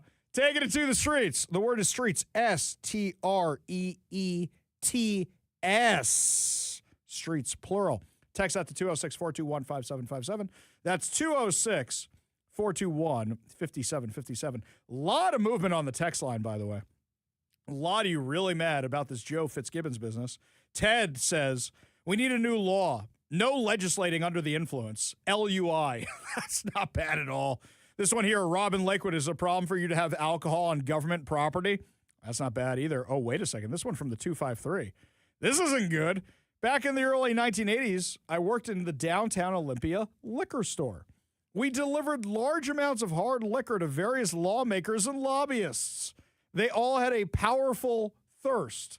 Come on, it's the 80s, right? I'm surprised it wasn't cocaine that was being dropped off. I mean, if we're being honest, wasn't our kind of country founded on getting around a barrel of ale and hashing it out? I mean, we didn't like the stamp tax, sugar tax, tea tax. I don't think they talked about the ale tax. I'm just saying, we had brewers that were founders. That's why we drink Sam Adams. That's right. Yeah, I'm joking, but I'm kind of not joking. I mean, this is a big part of politics is mixers and, going to happy hour and things like that. Like, I'm not disagreeing. I'm not disagreeing with you. I think I'm not defending this. I mean, don't go in there hammered. Right, and bombed at your bombed. Right, but don't do that. But there is a culture surrounding this of, going and grabbing drinks. I will actually say a couple of lawmakers texted me, and I'm going to keep their names off the record for now, but a couple of lawmakers texted me after hearing that segment, and they actually said, we were kind of surprised. So it doesn't sound like dude has a problem. They said they were actually surprised because they've never seen him like that before. So there you go. I mean, that's what it is. But then if the Democrats try to make it, he's got a problem, as opposed to he did something stupid, now you know which direction they're coming from. Yeah. Yeah. I mean, you just follow the celebrity deal and was like, I must have accidentally mixed my alcohol use with some meds that I have been taking. There we go. We're the Quaaludes. It was unfortunate the reaction I had. John in Lakewood says nothing will happen if Fitzgibbons. Smart for Dems to lower the legal drinking limit because they're buying the votes of the voting 18-year-olds. Okay, all right. So this one here, Eric points out, hey, you said it. Was he driving himself from the bar to the Dome and back to the bar? That's an important question. I got to say, I don't think that's what it was. It looks like dude was asleep on his couch. That's what it actually looks like. It looks like somebody came in and said, Representative Fitzgibbons, you got to go to your hearing right now. He's like, what? Like, that's what this looks like from the video itself. Was that the right sound effect for it? Yeah, you all know who hasn't? Who hasn't had that moment? Actually, somebody in the newsroom said to me, all right, Ari, was there ever a time you were drunk where you shouldn't have been? And I go, according to my wife or according to me? That's the first thing you got to say, right? Now, let's be real. And Mike used to talk about this all the time. The first time we did the Republican election night party. Yeah. When I didn't know the power of radio, and I said, "Yeah, bring me a scotch when you come." You had like a table of scotch at that point, just like glasses. It was bad, and I felt like I had and at one point, like Zach is like taking them away, like no more for you, sir. I went back and listened to the broadcast. Sounds perfectly fine. I would say that was really the only time it was ever anything like that. And I learned my lesson the hard way. I mean, at State of the Union, I think I had one old fashioned with dinner. Back on air, and then Jeff brings Brandy a drink, John a drink, and me a drink. Oh, wait, and then our fan of the show, he brought me a drink. Okay, yeah. I mean, I don't think that I could tell that anyone was out of control. Nobody there. was. No, nobody was. No, not at all. And also, these are spaced like State of the Union was 2 hours long, so it was 2 hours before I had the other one right there. So, yeah, it wasn't like that at all. But, yeah, people are taking this very, very seriously, and I think they're taking it seriously just because there's a few things at play here. One, you've got a tax they really, really don't like. Two, you've got a budget they really, really don't like. And 3, you go, this person is making real decisions and they're inebriated. And they're obviously inebriated and they don't have the common sense to say, I don't feel good. All right? Or they're saying, I can handle it. This is where a lot of people have a lot of problems with this. You want to give us a call or text, do so at 206-421-5757. That's 206-421-5757. When we come back, my friends, lots more to discuss, including, hey, there's news about my press pass. Speaking of all the craziness in Olympia, we'll tell you the latest of what's going on and how they're spending your tax money to challenge me. We'll give you all the details when we come back. You're listening to The Ari Hoffman Show on Talk Radio 570 KVI.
Welcome to the Ari Hoffman Show on Talk Radio 570 KVI, your home for the politically homeless, streaming live at KVI.com and the KVI app. If you want to be part of the most dangerous show on the airwaves, call or text the Warrior Injury Law Studio line at 206-421-5757. That's 206-421-5757. Coming up this hour, Carlene Johnson from the Center Square joins us with the latest insanity and how it's going to tax you in Olympia. Affect you from Olympia. But before we get to any of that, little personal update for everybody. You know that me, Brandy Cruz, and Jonathan Cho are now suing the Washington House Democrats for denying us a press pass, suing the Washington State Legislature. And we were waiting to get a court date. And yesterday we found out we finally got a court date. Everybody's been served, and it's going to be next week. But something that's interesting in these emails, Washington Attorney General Nick Brown isn't doing the case. Why isn't he doing the case? He has, 900 lawyers working for him these days? He farmed it out to a high-priced, woke Seattle law firm and is using your tax dollars to pay for it. Now, I kind of wonder what's going on here. Is it he doesn't want the loss because this one's a loser for sure? But now he's wasting more of your tax dollars on this. And I said this from the beginning. When we did the lawsuit, I kind of feel bad because your tax money is going to be spent on this stupid defense of this thing. First Amendment, dude. They're not even objecting, saying we're not journalists. They're saying is that we advocate for positions, and their entire argument is destroyed by the Seattle Times. The entire argument is complete garbage because of the Seattle Times. Why? Because the Seattle Times has their editorial board that does endorsements of candidates. And you can't say that's not part of the paper. They're all in the same payroll. They're all printed in the same newspaper. And their editorial staff are the ones who assign the articles. You can't say they're two separate things. Look, the Babylon Bee and not the Bee. They don't try to be two separate things. They just go, here's where you go for the real news that's so crazy you wouldn't actually believe it. Everybody knows it's the Babylon Bee. These guys are the same exact thing. Same page. What, you have different Twitter accounts? This one's Seattle Times Opinion. Well, don't you also have like Seattle Times Weather and Seattle Times Sports and all that? It's still the Seattle Times. This one blew me away the other day. This is Neil Bowling. He's president of a company that owns NBC affiliates like KHQ. $500 million company, by the way, begging for your tax money out of Olympia. My name is Neil Bowling. I'm president of Nonstop Local, a family-owned broadcast company serving Yakima, Tri-Cities, and Spokane. Stop right there. Family-owned, $500 million conglomerate? Okay, family-owned. We really need your tax money. I won't restate the challenges facing local news. You already know them. But when local journalism erodes, communities lose accountability, civic engagement declines, and misinformation fills the gap, especially in regional and rural markets like the ones we serve. Senate Bill 5400 matters because it treats journalism as a public good.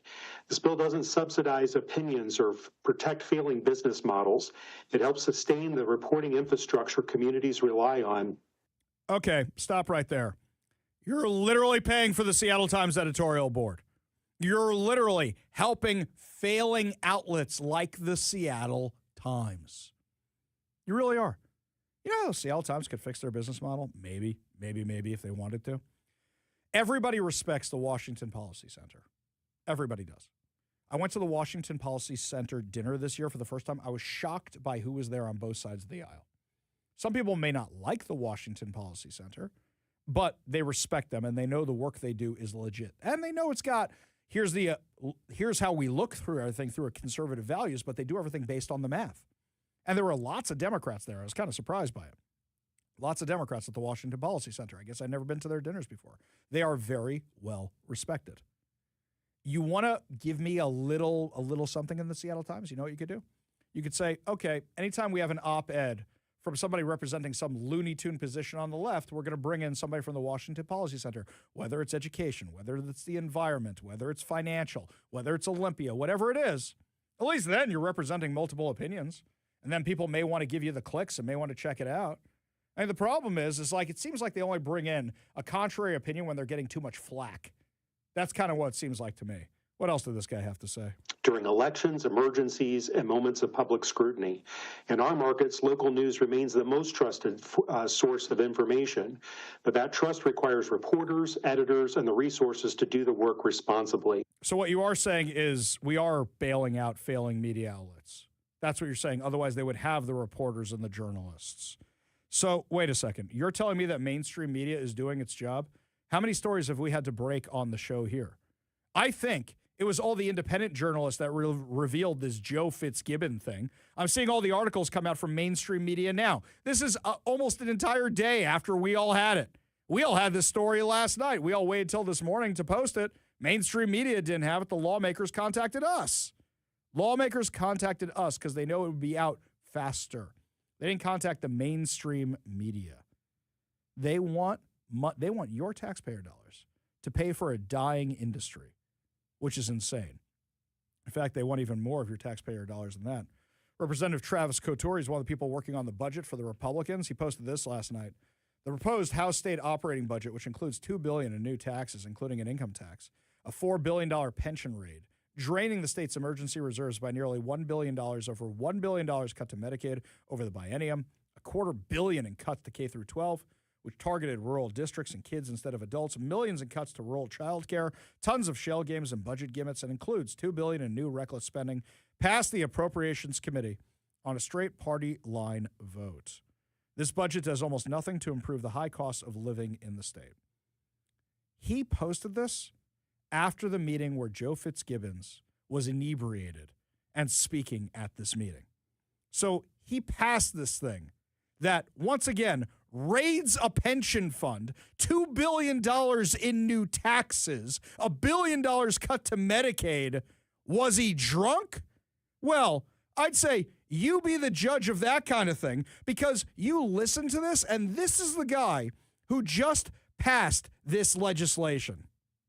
For putting forward their ideas and making sure that the operating budget that we've put forward does not forget that the people that we are working to represent, the people that we are working to lift up and support, don't always have a voice in this process, and that their voice is carried forward by the members of this body.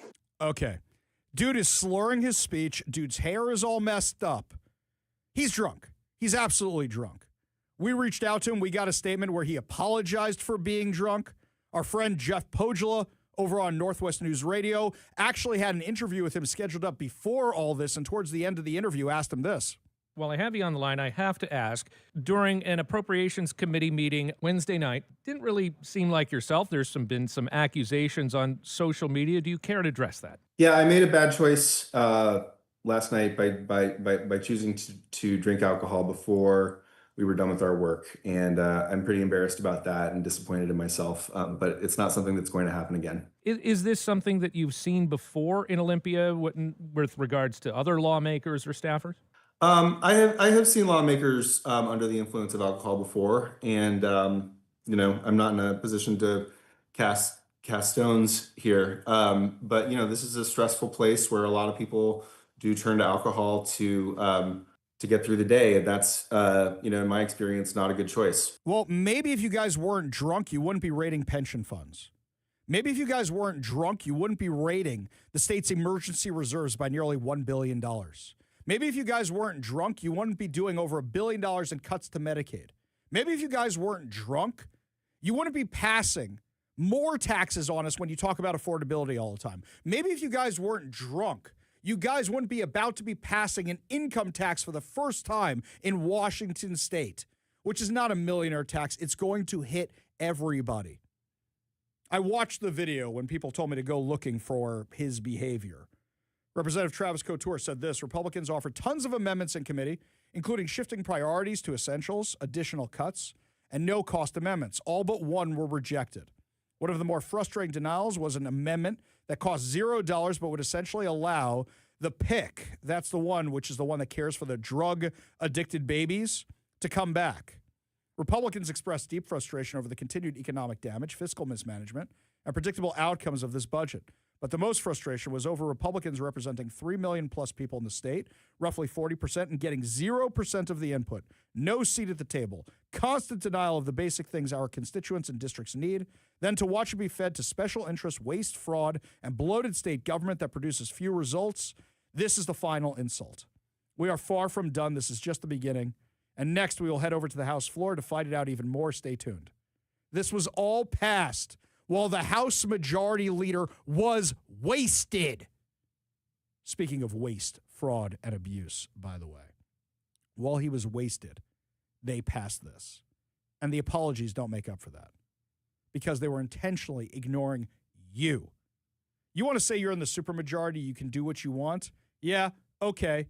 But you do realize that 40% of the state is not being represented right now. And I don't mean that because of the Republicans. I mean that because the Democrats are shutting out the Republicans.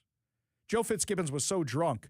He said, I want to thank our Republican because they wanted spending. They were calling for cuts across the board. 5 minutes of that rambling, drunk nonsense. Republicans were calling for cuts and cuts and cuts. And no taxes, no taxes, no taxes, and to live within your means just like every family has to do. And the Democrats are going to make it worse. And in the process, they're going to kill the golden goose because all their taxes are affecting the major companies. Amazon gave up another building in Seattle so they can move more jobs over to Bellevue. And yet here in Washington, for the entire state, these idiots in Olympia, these drunken fools in Olympia, want to pass more taxes to go after more businesses, and now they want to go after your money even more so while talking about affordability, affordability, affordability. You'd have to be drunk to do the things that chase companies out of here, especially when the company said, we will leave. We will absolutely leave. You know how bad this gets? Food deserts. I love that word, food deserts. What does that mean? There's not enough grocery stores in certain neighborhoods. Well, you guys chased them out of town. You made it so hard for them to operate. They operate on very, very, very slim margins. You guys made it so hard for them to operate, they close up their shops. And now Katie Wilson is talking about, what can we do to stop them from closing? And it's never, hey, maybe we should subsidize them. No, they're an evil corporation. Not is it, oh, we could remove regulations. No, we have to add more regulations that won't allow you to close a business if you're losing money. That's their solution.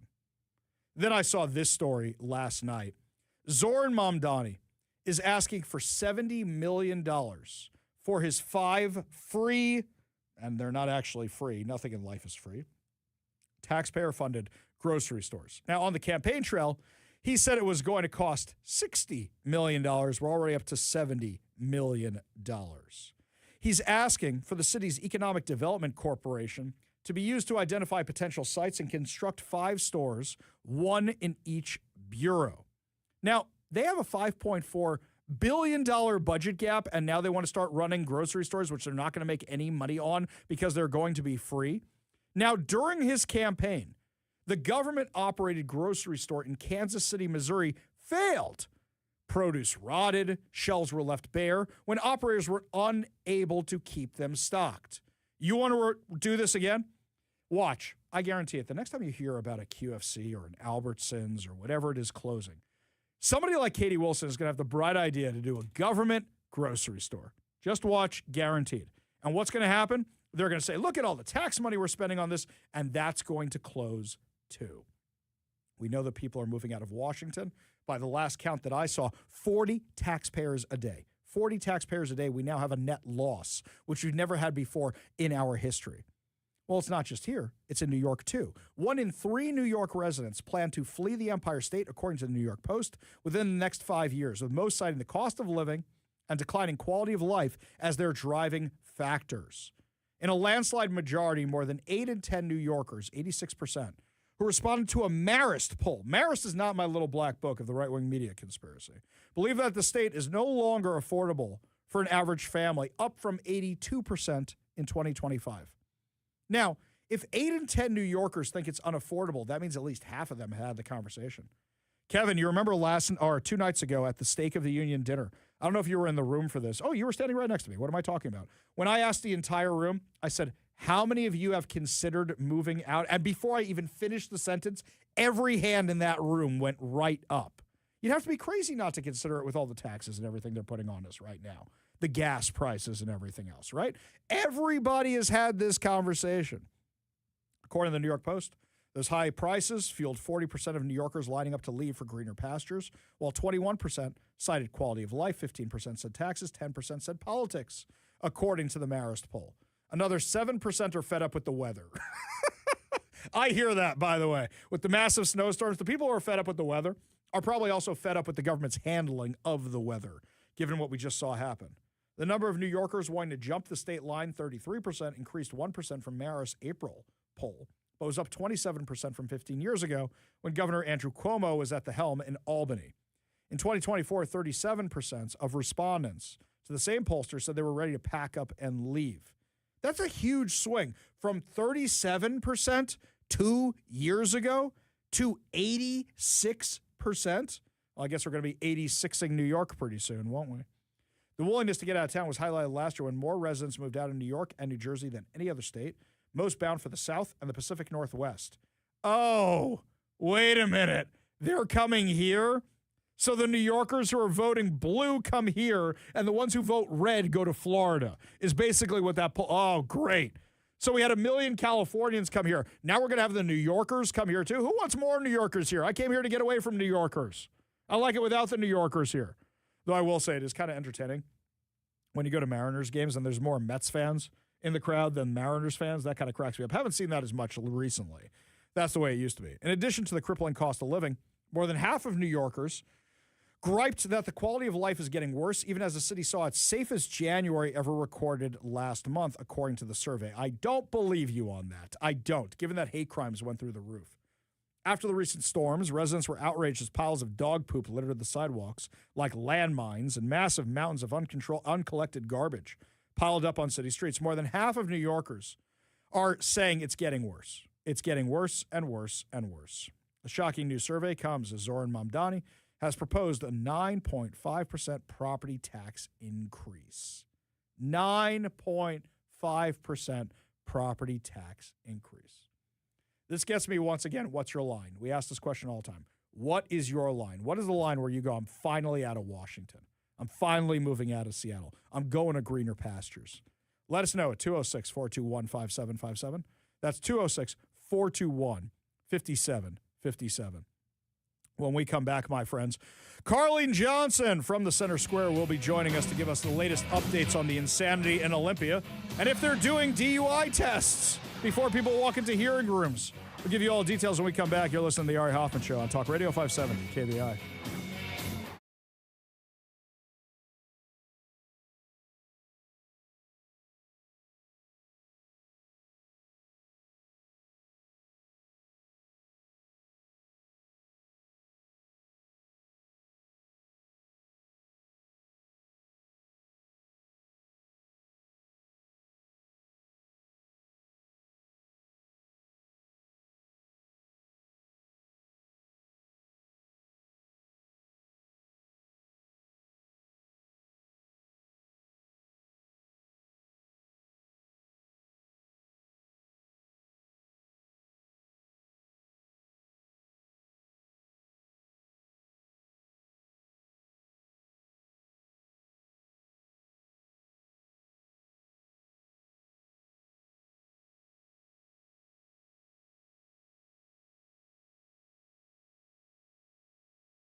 Drunken lawmakers, out of control spending. What's next in Olympia? Joining us now to break it all down, our friend from the Center Square, investigative journalist Carlene Johnson. Thanks for being with us today.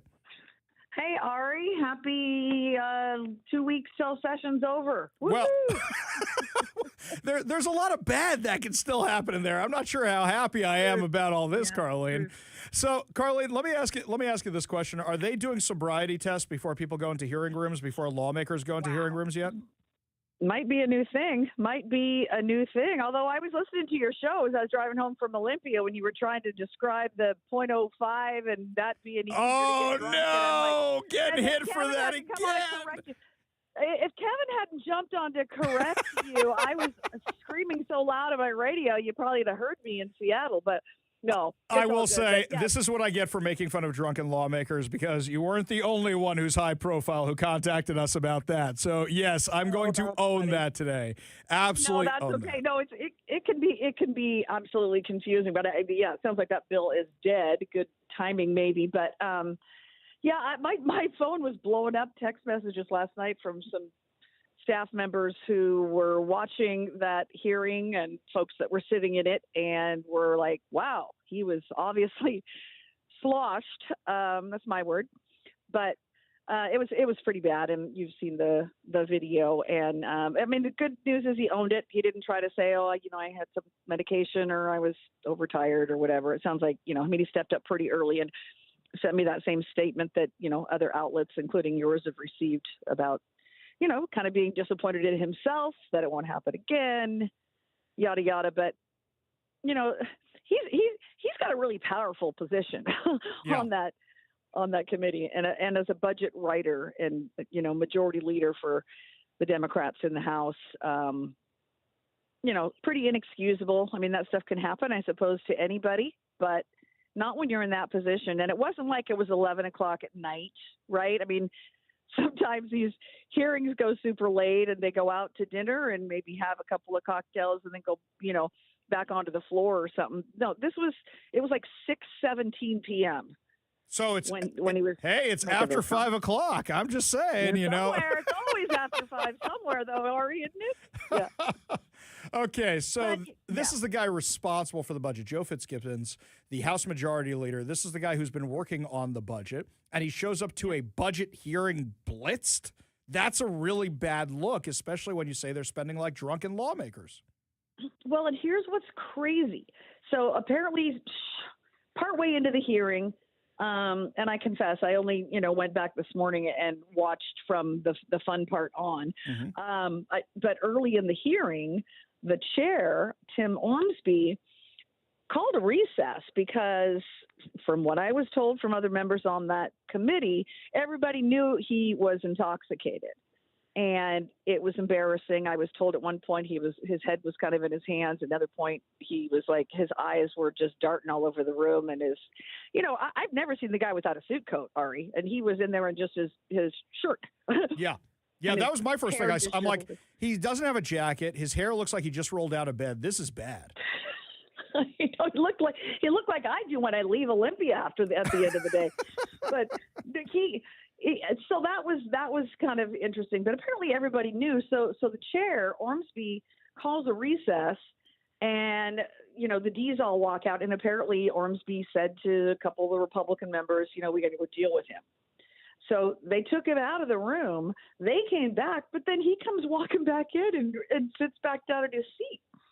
And at some point, obviously they're near the end when they're making final remarks, he pushes his little button to tells the chair, I want to say something. But, man, they knew it was not going to be a good look, but the chair opted to let him talk. So I guess that's on the chair. And I remind you, Tim Ormsby has his own history with DUI.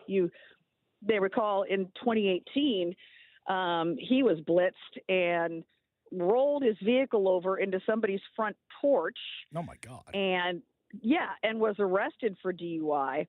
I was told today that he is sober now, but that's interesting because wouldn't you think he's like, this is not good. I know this guy's intoxicated, even though he's the majority leader. Out of deference, should I let him speak? Probably not a good look. We've all kind of been down this road. but he opted to let him speak.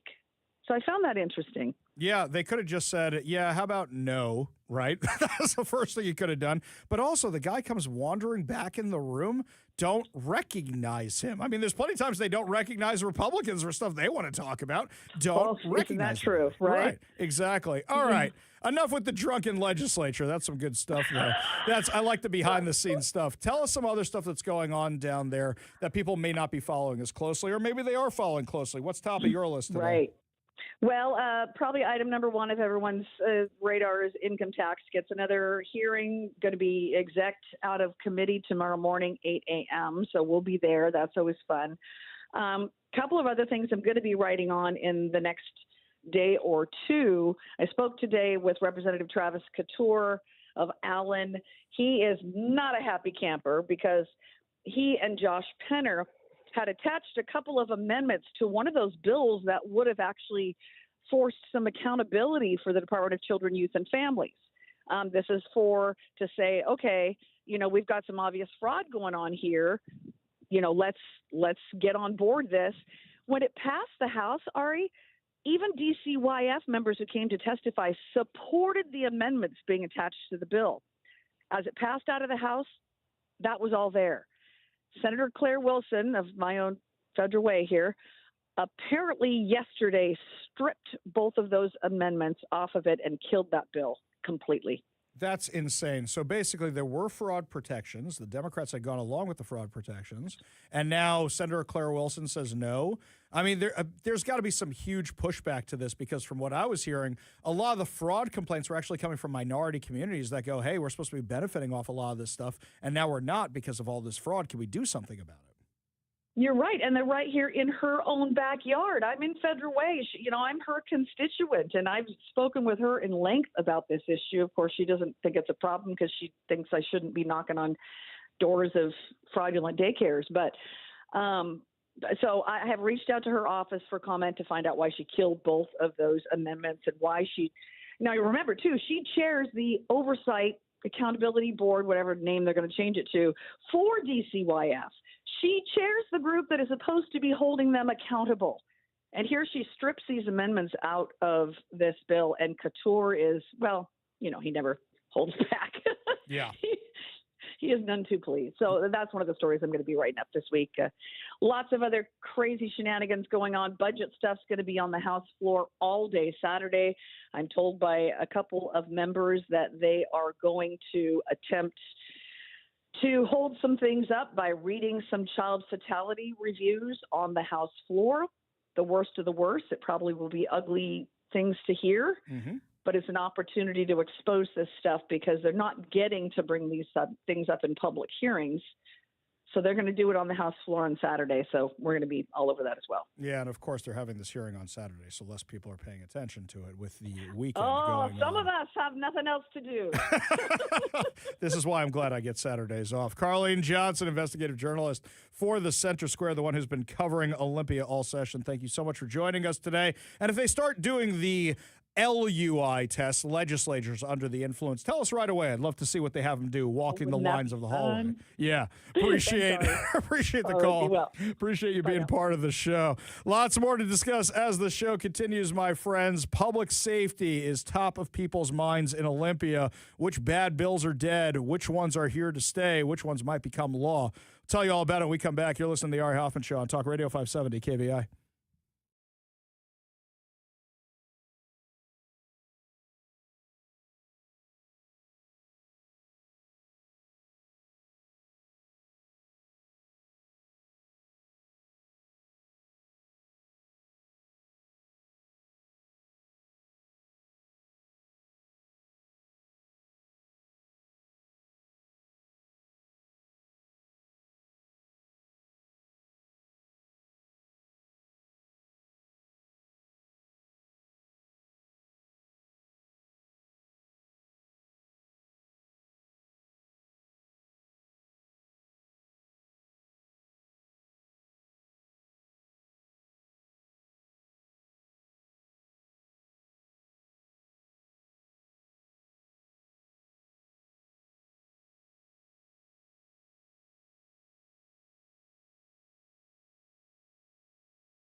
Well, my friends, the legislative session is winding down, but in one way it's ramping up because this is when everybody's pushing through all the worst of the worst insanity. And somebody who always keeps an eye on us from the standpoint of public safety is Representative Jenny Graham, who joins us now on the Warrior Injury Law Studio line. Representative Graham, welcome back to the show.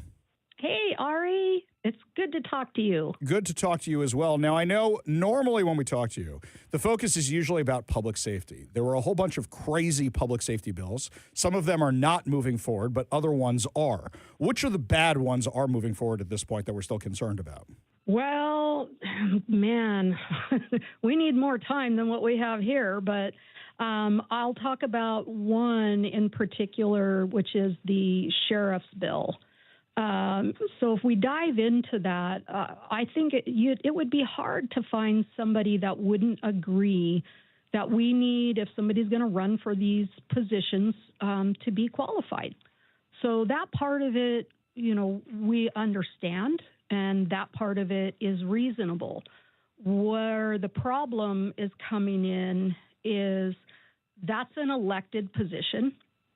And it is in our Constitution that it's supposed to be an elected position, and that means the people elect that, who their sheriff is, and that should not be the Democrats or A.G. Brown or Governor Ferguson. That should be the people. And this bill is problematic because it would allow an unelected board to decertify a sheriff and then install whomever it is they choose to install without a vote of the people. And also there's already a mechanism there that if a sheriff does something wrong, and, don't get me wrong, if somebody gets elected and they've been dishonest, stolen, killed somebody, no, we don't want somebody in that position, but we also have a mechanism for that as well. If the people are not happy about the sheriff that they've elected, there is an opportunity for them to recall that sheriff. And that leaves it with the people. That doesn't leave it in the hands of one-party state individuals that are making that decision. And just so people know just let me stop you for 1 second there. The perfect example of this, to prove exactly everything you're saying, is what happened in King County. They King County voted for this even to take the vote away from themselves, and then you get an elected official who won't enforce homeless encampments, right? Well, that is my point exactly. And I think that's where we're going with a few more bills that are connected to this. There are a few bills that would allow the Attorney General to have more power than what he does right now. And with the power that he has, he's already not doing his job. He should be investigating the fraud and stuff going on, which he refuses to do, but he is instead seeking to gain power where he can circumvent law enforcement. And because this is civil, he won't be under the same rules as what law enforcement is if they, where they have to get a warrant for something. He won't have to. And it's scary when you think about the kind of power that this would allow him to have, and no accountability. Because, we've had some committee hearings where I asked the questions about this. Who is it that holds the Attorney General accountable if he does something, that he shouldn't? Well, it's not the Bar Association. We've already seen that. And it is definitely not the Supreme Court here. They haven't stepped in to do anything either. And I pointed out, what happened during COVID. We saw that office being abused. Power and trust was being abused during COVID to go after individuals and to go after businesses. And, when you start looking at this from the 10,000 foot level, each one of those bills, what they do separately, and then you look at them connected, okay, now I want you to consider that there's another bill that we have, which is moving forward to allow illegal foreign nationals to become police officers, prosecutors, firefighters. Now, imagine one of these individuals gets elected as sheriff or gets, installed as a sheriff. That definitely is going to be problematic. I mean, I'm remembering my own sheriff, Ozzie, during COVID when he refused to be the mask police. I think he was doing the best job that he could during that time, but he was also standing up for people's constitutional rights, which is what their job is. And I see this bill as being problematic because it would have allowed them to remove him. So, then we have somebody like the Attorney General who not only are they able to step in and start investigating, they can slap a gag order on you so that you can't even tell anybody what it is that's happening, right? And anybody next to you, anybody associated with you can go through the same thing. So this is unchecked power, which I believe is dangerous the way that this is set up. This is absolutely not something that should be happening. And let's take it a little bit further. Let's also look at the fact that the Attorney General's office has been absolutely instrumental in defund the police, the war on law enforcement. They're the bad guys all the time, and the lawsuits and stuff against them. So we're dead last in the entire nation for police officers per capita, and that's a huge reason why. So now we've got the Attorney General coming back saying, well, we don't have enough police. We need to be able to step in and help you. Well, what they're doing is they are acting, so they want to hold police accountable, but they want to step in and be law enforcement too. Yeah, and what's crazy to me is that you can't have it both ways. You can't. And in addition to that is that they're saying, well, wait a minute, we don't want ICE agents to conceal their identity to save them from the radical activists, but we want to be able to conceal all these random investigators, we don't even know who they are, from us. They were trying to conceal public records from us, and then they claim we're subverting democracy and they want to take away our votes. Anything that they claim that we are doing, it seems exactly what they're doing. Representative Jenny Graham, appreciate you joining us today and keeping an eye on all of this and warning all of us about this. I always go to you when there's a public safety question because I know you're going to have the answer. Thank you. Always a pleasure. We got a whole lot more to discuss as the show continues. You're listening to the Ari Hoffman Show on Talk Radio 570 KVI.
Only good news to wrap up another amazing episode of the Ari Hoffman Show right here on Talk Radio 570 KVI. And I just want to remind everybody, tomorrow is your last chance to win tickets to see Santana and the Doobie Brothers. So make sure you're listening to the show tomorrow for your last chance to win. That keyword could come at any time. So make sure you are listening.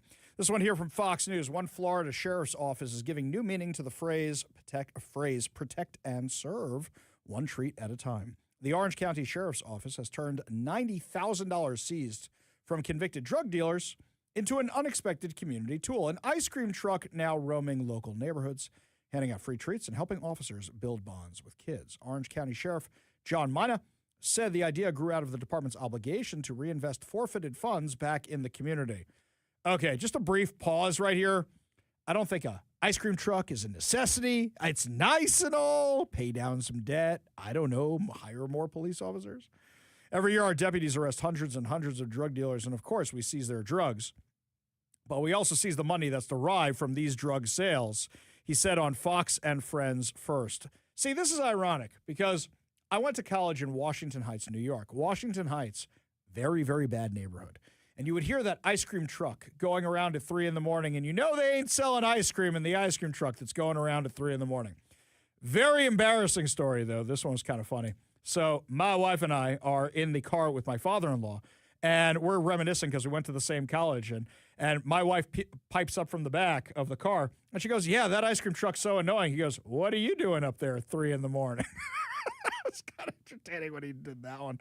That was kind of funny. Anyway, so through our state and federal forfeiture laws, we're able to purchase training and equipment for our deputies, but some of that money is mandated by law, has to be put right back in the community for crime prevention programs and drug prevention programs, kids mentoring programs, and what better way to build trust and engage our youth than having our cops drive around in an ice cream truck.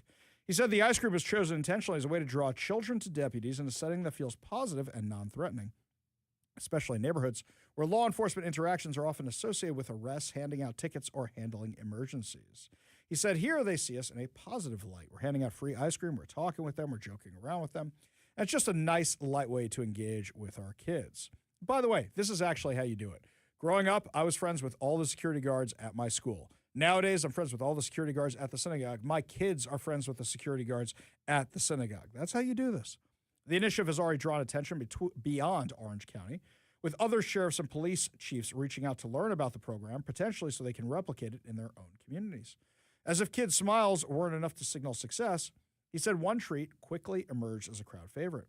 He said, I think the strawberry shortcake is a big hit, adding that the kids have 8 flavors to choose from when they approach the truck. I like that. That's nice. I just don't want the police officers getting carpal tunnel. All my friends who ever worked at ice cream joints, they couldn't move their wrists so good by the time they were done with all that. Here's another story from Fox News, by the way. Fox Nation is apparently having this series, which is exploring the early presidencies of John Adams, Thomas Jefferson, and James Madison through behind-the-scenes power struggles. And they had this fascinating article about the White House they had. Why? Because they have a White House in Romania. I'm sorry, what? The cast of Fox Nation's new docudrama series, The White House, said they immersed themselves in history to prepare for the roles and revealed that the building used to replicate America's most famous home wasn't built on a studio lot. It was found overseas. The series was shot in Romania, where the team discovered a property that evoked the earliest version of the White House. Actor Gavin Mitchell said Sunday in a Fox and Friends interview. Mitchell, who plays President John Adams in the series, called the set breathtaking. He said it was incredible, recalling his surprise at finding a building with the makings of the original White House in Eastern Europe. He described the project as a history of the country told through the building and seen through the eyes of America's earliest leaders. It offers a behind-the-scenes look at the power struggles, scandals, and war that shaped the early presidencies. I really like that John Adams miniseries. HBO had that a while ago. That was solid. That was really, really good. I still remember the line where the actress playing Abigail Adams, she's looking around D.C. as they're building the White House, and she says, no good can come of this place. She's not wrong. She's not wrong at all, that swampy place. This series that you're talking about, I've been seeing the ads on Fox on the TV in here. Yeah. I would say doesn't look like it quite has the budget of that miniseries. Yeah, on that HBO. one, they spent a lot of money on that sucker. You know the hang up for me with that miniseries? So I got so used to watching 1776, which for me, that's who John Adams. John Adams looks like the voice of Knight Rider and Mr. Feeney because that's who plays him, right? Ben Franklin looks like Ben Franklin. When I see other stuff, it just kind of looks like a knockoff for me. Kind of bothers me. Though Hamilton, this was interesting. They were interviewing, what's his name? Who's the guy who makes Hamilton? I forget. We've already forgot. Well, I forgot. I know, mean, that's what he's going to be known for at this point. Yeah, He's tried other things. all the theater people are yelling at the top of it. They're yelling at their radio now. Hoffman, you call yourself a theater kid. Can you forget his name? So they were doing an interview with him, and they were talking to him, and they said, so how come like John Adams and Ben Franklin, all those guys aren't in your play? And he said, it's been done, and it's been done well. I didn't want to replicate it. And then they're like, well, why is Thomas Jefferson in it? He goes, couldn't pass up that opportunity. He's got 3 names. Oh, Kevin's going to the computer. He's got 3 names. Lin-Manuel There we go. Miranda. Miranda. Lin-Manuel Miranda. There That's you go. him. Lin-Manuel Miranda. There you That's go. what it is. There we go. Okay. I didn't see the thing. I didn't like the thing. I know I'm not supposed to say that. I don't like hip hop.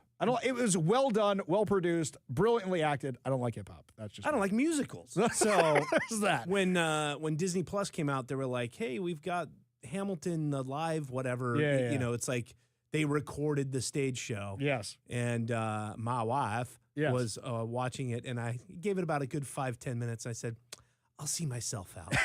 Not your jam. I understand.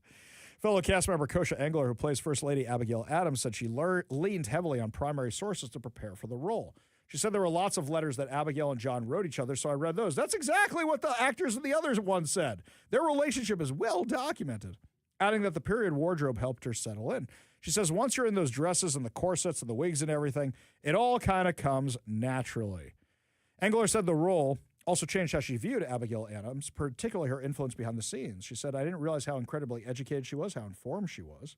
She says that Abigail Adams, her husband's right-hand woman and powerful domestic political figure, even if she wasn't in the public eye. Mitchell, who is from Glasgow, Scotland, said the project pushed him to learn more about U.S. history. He says, I don't know a lot about American politics, so it was a huge learning curve. The White House is available to stream on Fox Nation. The first 4 episodes are available now, with new episodes released every single Friday. I might actually go check that out. I love the historical stuff, even if it's low budget. Hey, that show, The Last Ship, low budget. Love that show. I will check it out. That is definitely something I will be checking out. I love that kind of stuff. I mean, even the Hamilton, I can respect, even though I didn't like the musical at all, I can respect all the history that went into it, how it was done, why it was done, the 1776. That's why I love that, the John Adams miniseries. And I love those really long books that all that is based on, the 1776 book, the John Adams book. I love all that kind of stuff. If it's historical, give it to me. I'm here for it. That's going to do it for us today, my friends, but fear not, we'll be back tomorrow with more insane stories, more exciting